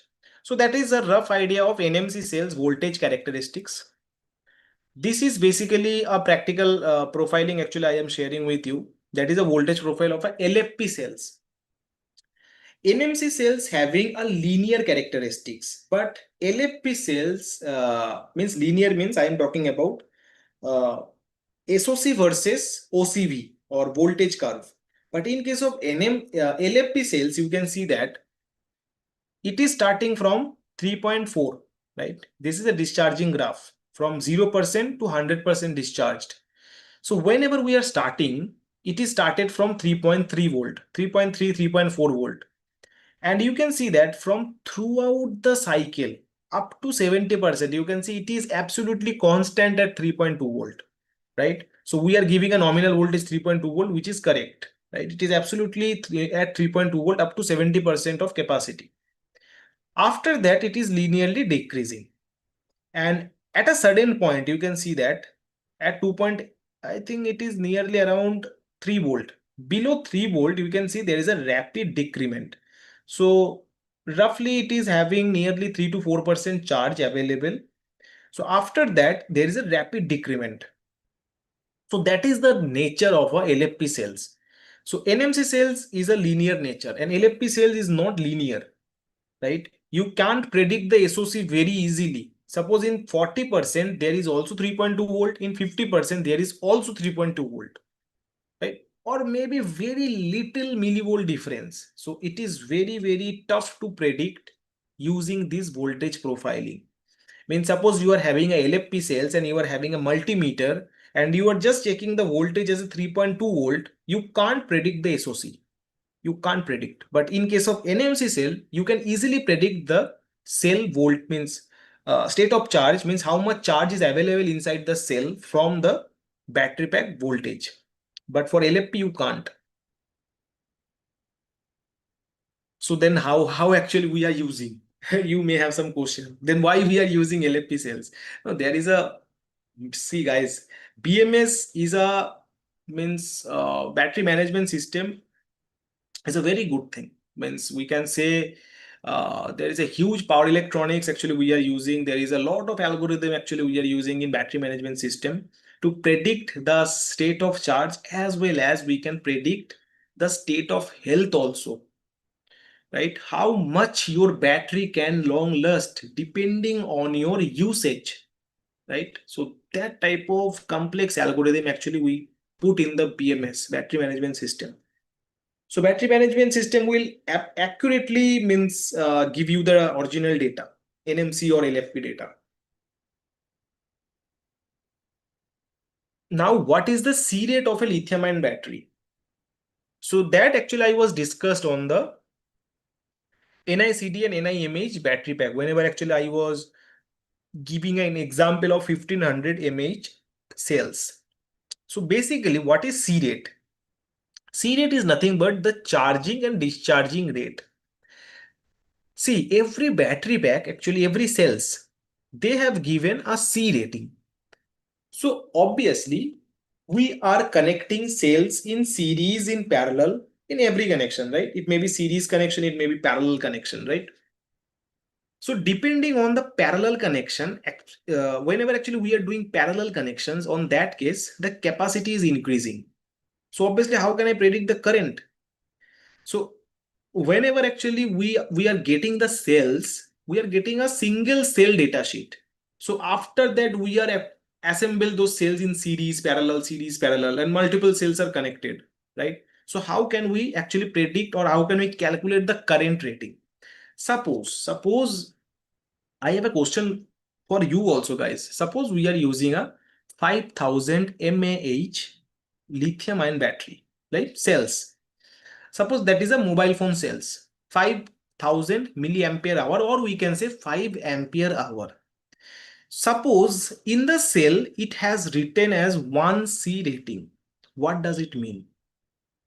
What is the current rating of these cells? Suppose 5 ampere hour cells we are having, and it has written that 1C charging, you can charge maximum 1C rating. So how means how much current actually you will apply to charge those cells?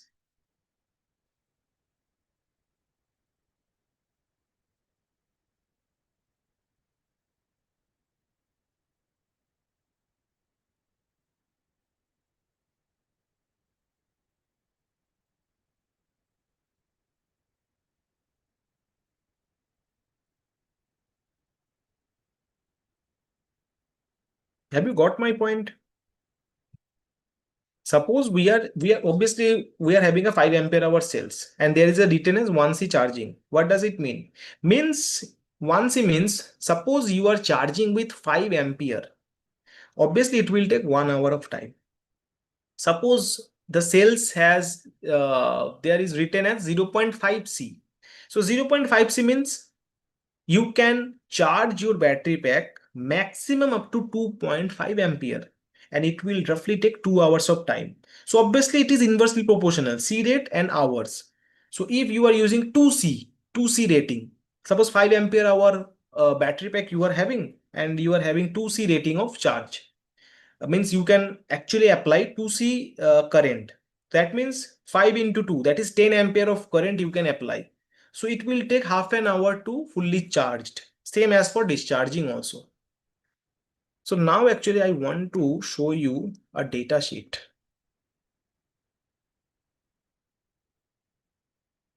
That is a main thing.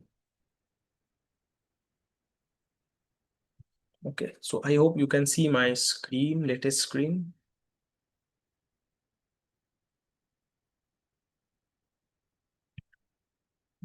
Okay, so that is a product data sheet, or we can say cell data sheet. That is also a Chinese manufacturer. That is CALB, China Aviation Lithium Battery Company Limited, CALB.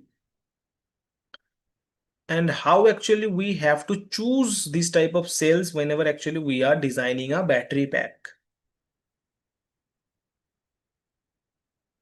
Now you can see they have given a cell form factor, width means obviously height, width, thickness, everything they have given. So cell form factor we will looks on later on tomorrow's session. Mainly electrical characteristics we have to see. See guys, this is a 50 ampere hour nominal capacity, but there is a remarks also they have given, that is in standard discharge. So what is the standard discharge? So we will see the minimum capacity you will get 50 ampere hour whenever you are doing standard discharge. So you can see the working voltage they have given. This is basically a NMC cell, right? NMC, not LFP. You can see from the working voltage itself, you can understand that which type of chemistry it is. So 2.75 to 4.3 volt. It also depends on the temperature. If the temperature is greater than 0 degree, you can use these cells up to, means whenever you are discharging those cells, you can go down up to 2.75. After that, you have to protect, right?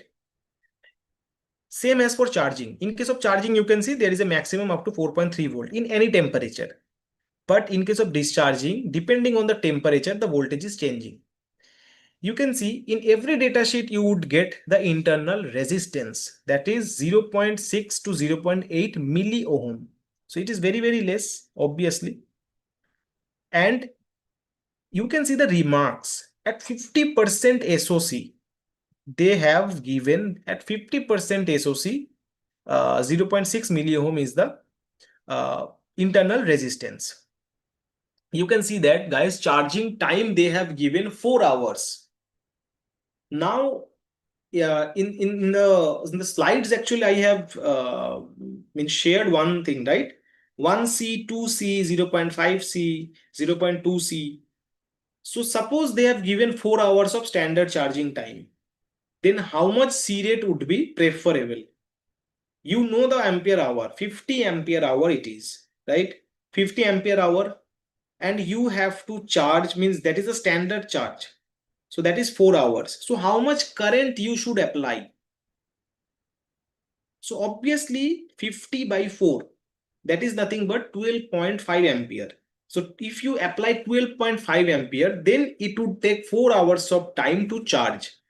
If you give more than this current, so obviously it will hamper your battery health, or you can say the cell health. So that is a standard charge every manufacturer will give, every cell manufacturer I'm talking about, not battery manufacturer. So whenever you are designing a battery pack, you have to keep in mind these points, right? And you can see that the recommended SOC window, that is 5% to 97%, means you have, means you have to charge your battery pack up to 97%, not up to 100%. Vice versa, you don't have to discharge your battery pack up to 0%, only up to 5%. Then only you can get the cycle life. Whatever the cycle life they are giving, it may be 300, it may be 400, it may be 500 or 1000. But you have to look into these things, right? So whenever you are designing a battery management system, you have to keep in mind that our cell window is 5 to 97%. So if we have to cut off those charging as well as the discharging on this range only, because if you supposed to charge 100% or you are supposed to discharge 0%, so on that case obviously you will degrading your battery life. You can see that operating temperature they have given, that is nearly around 20 degree, minus 20 degree to 55 degree, and in case of discharging minus 30 to 55 degree. So maximum 55 degree temperature will be allowed.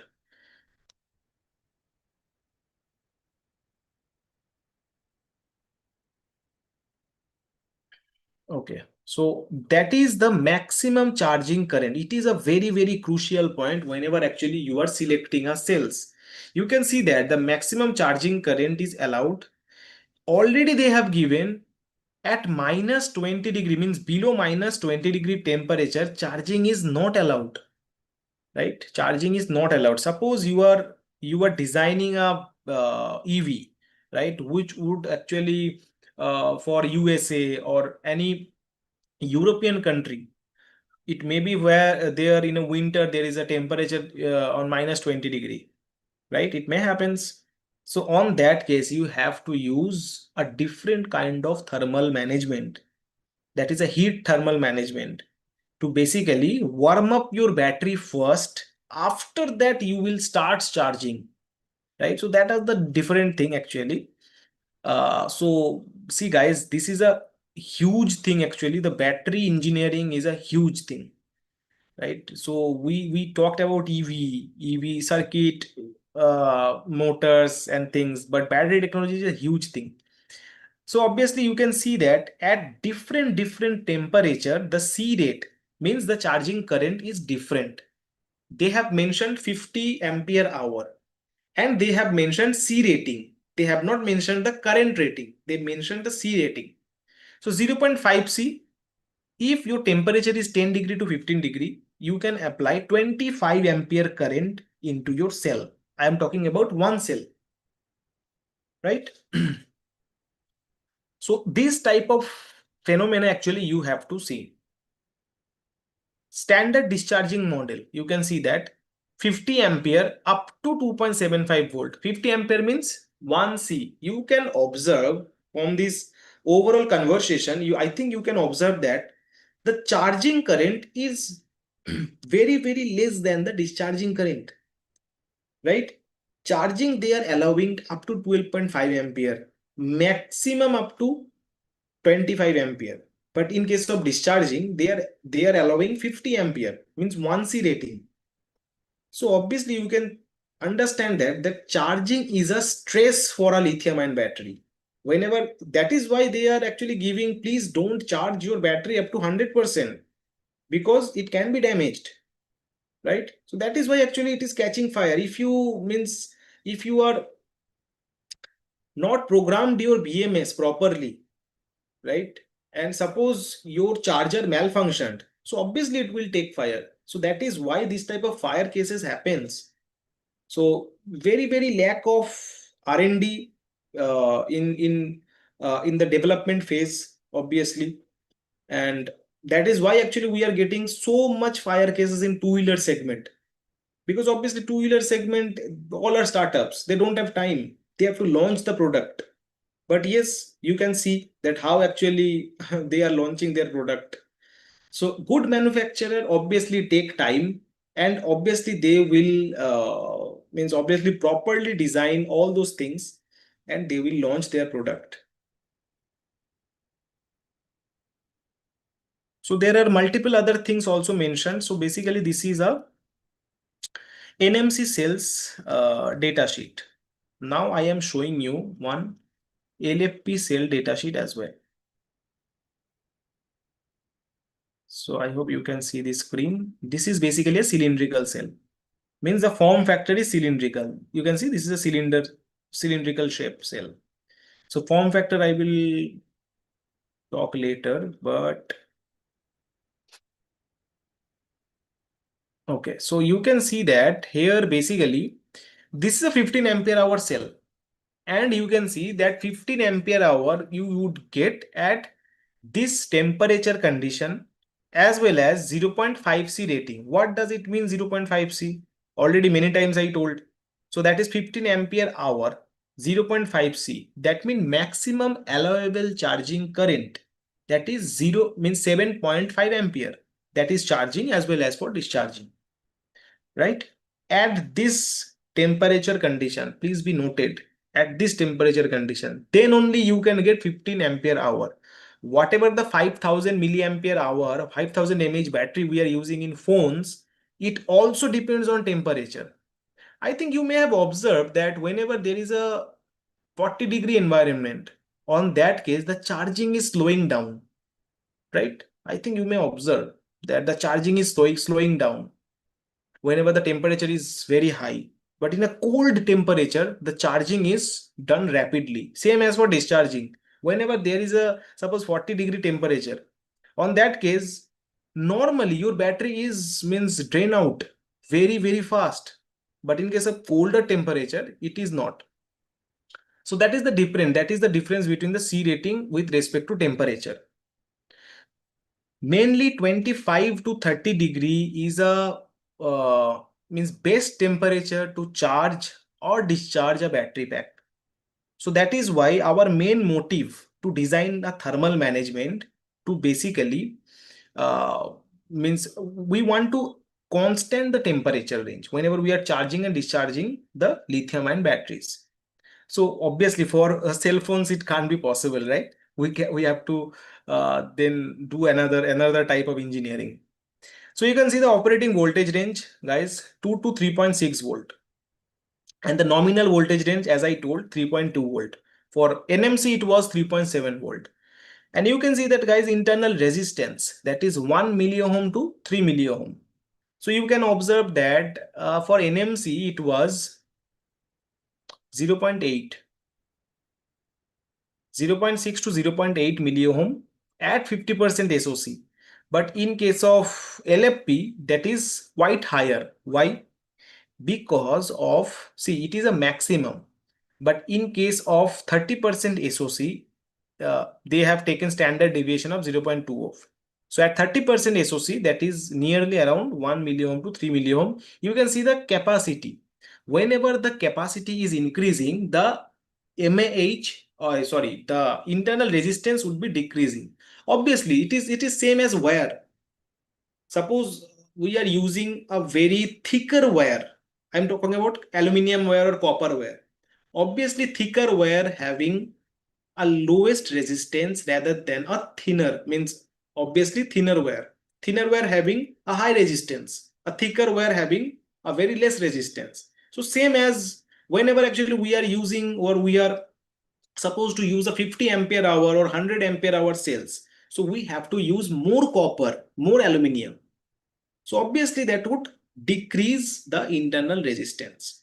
So that is obviously a manufacturing nature, right? Whenever actually we are going above, means on the upper side, capacity upper side, obviously the internal resistance would decrease. You can see the energy density they have given 162 watt hour per kg. So as I mentioned there also 162 watt hour, that is the maximum LFP cells actually we can get. You can see that the temperature region 60 degree they have given. For NMC they have given 55 degree, right? But for LFP they have given 60 degree. So that means NMC is we can say, already I told you that charging is a very crucial thing, obviously, and temperature also you have to monitor. But LFP chemistry is a safer chemistry. In case of charging, rapid charging, over temperature charging, LFP is safer than NMC. So that is why Tata, Mahindra, they all are means stick into a LFP chemistry because of Indian weather. India having that type of weather in summer that have 40-45 degree ambient temperature. And you can see, guys, the standard cycle life they are giving roughly around 2500 cycles. Means suppose one person daily charge and discharge his vehicle, right? In 1 year there is a 365 times they will do. So roughly it can, if everything is fine, the battery pack is designed in such a way that it is a perfect battery pack, then it will long last up to 10 years as well. Means obviously 8 years, that is why they are giving 8 years of warranty, right? So it is calculative. So guys, do you have any question? Because already we are running out of time. So already we have discussed a lot of things today. Basically NMC LFP profiling, chemistry differences, and obviously lead acid, why we are not using lead acid. Also we have seen the data sheets also. I will share all the data with you guys. Don't worry on that part. Okay, let's come to the question answer round.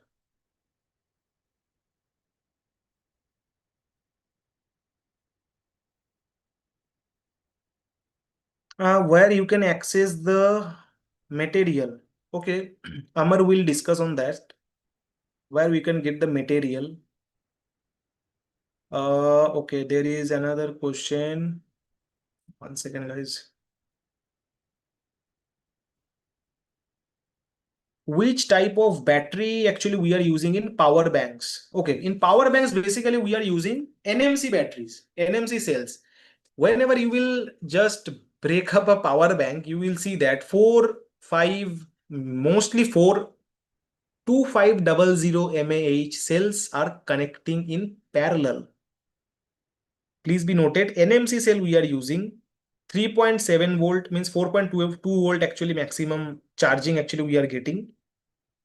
Four cells, mostly in 10,000 mAh, four 2.5 AH cells are connected in parallel and all are NMC, right? So we are not using any LFP cells in power banks.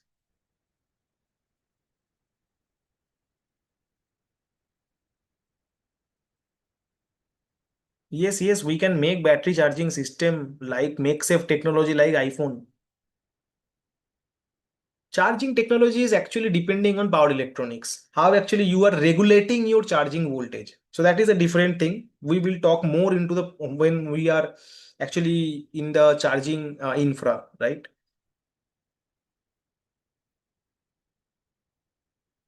Is there any question related to NMC, LFP? Obviously, tomorrow actually we will discuss on how actually lithium battery degrade. Means what are the factors actually are pretty much essential that means whenever actually we will be designing a battery pack. So on that case, we have to keep in mind those things.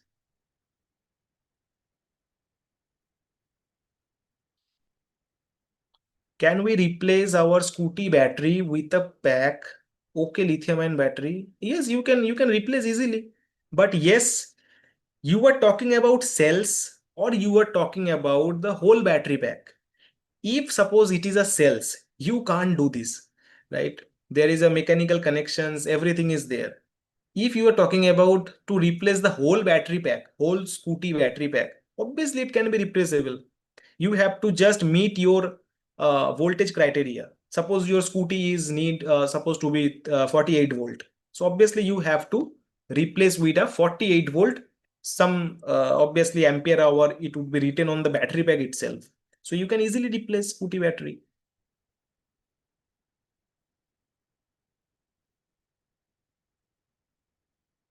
Norway had implemented something similar to wireless charging for EV on road a few year back, right? Yes. Means that was not that much proven technology, but yes, wireless charging they have implemented. Mostly wireless charging. Actually, there is a charging stations are there, and there actually we are doing wireless charging. But in case of wireless charging, guys, there is a loss factor actually associated. So in the charging class, obviously we will discuss on this, but there is obviously a loss factor actually associated, right? Okay, any more questions on this, especially cells?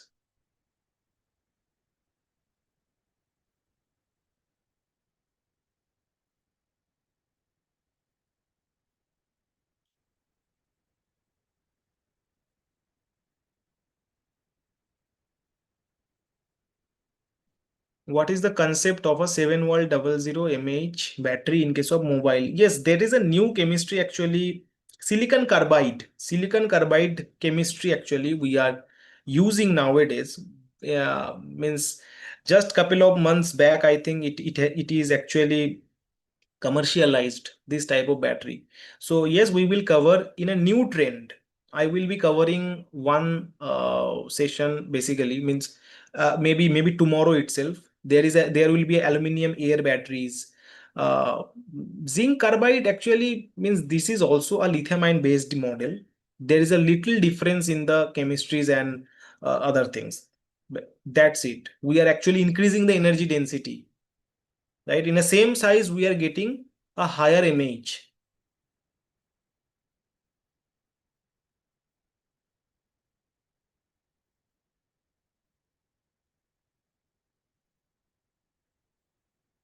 Okay, guys, then I think I can conclude the session. I hope there is no other question related to this.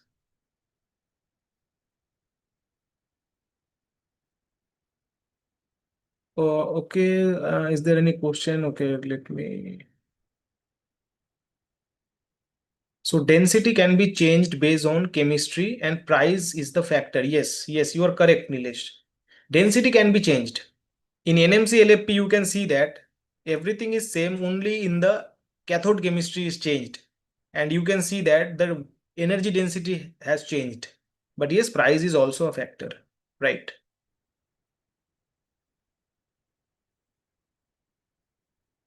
How does battery management system implement cell balancing in a large lithium-ion battery pack? What are the challenges in maintaining accuracy under varying temperature and load condition? Yes, we will be cover these things in a BMS class. Means it needs a discussion, right? Battery management system is a huge thing.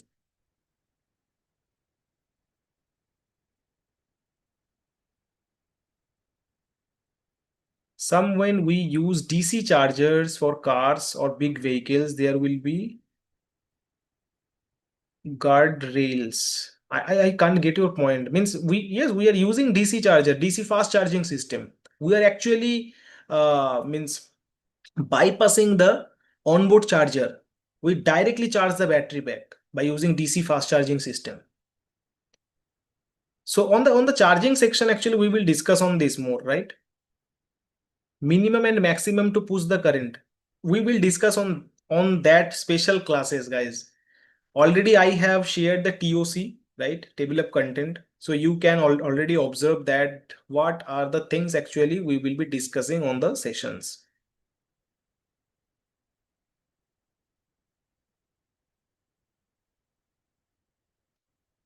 So, okay, guys, I am concluding the class.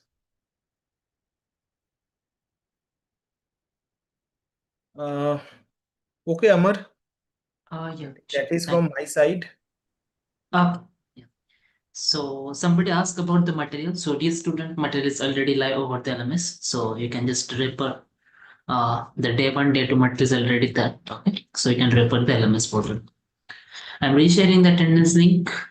So if anybody missed on that, so please mark your attendance and share your valuable feedback about the day. On this note, we wind up for the day and we see you tomorrow sharp at 7 o'clock. Till the time, take care of yourself, take care of your family. Bye bye and happy learning with Explore. Thank you, sir. Thank you. Thank you so much. Thank you so much.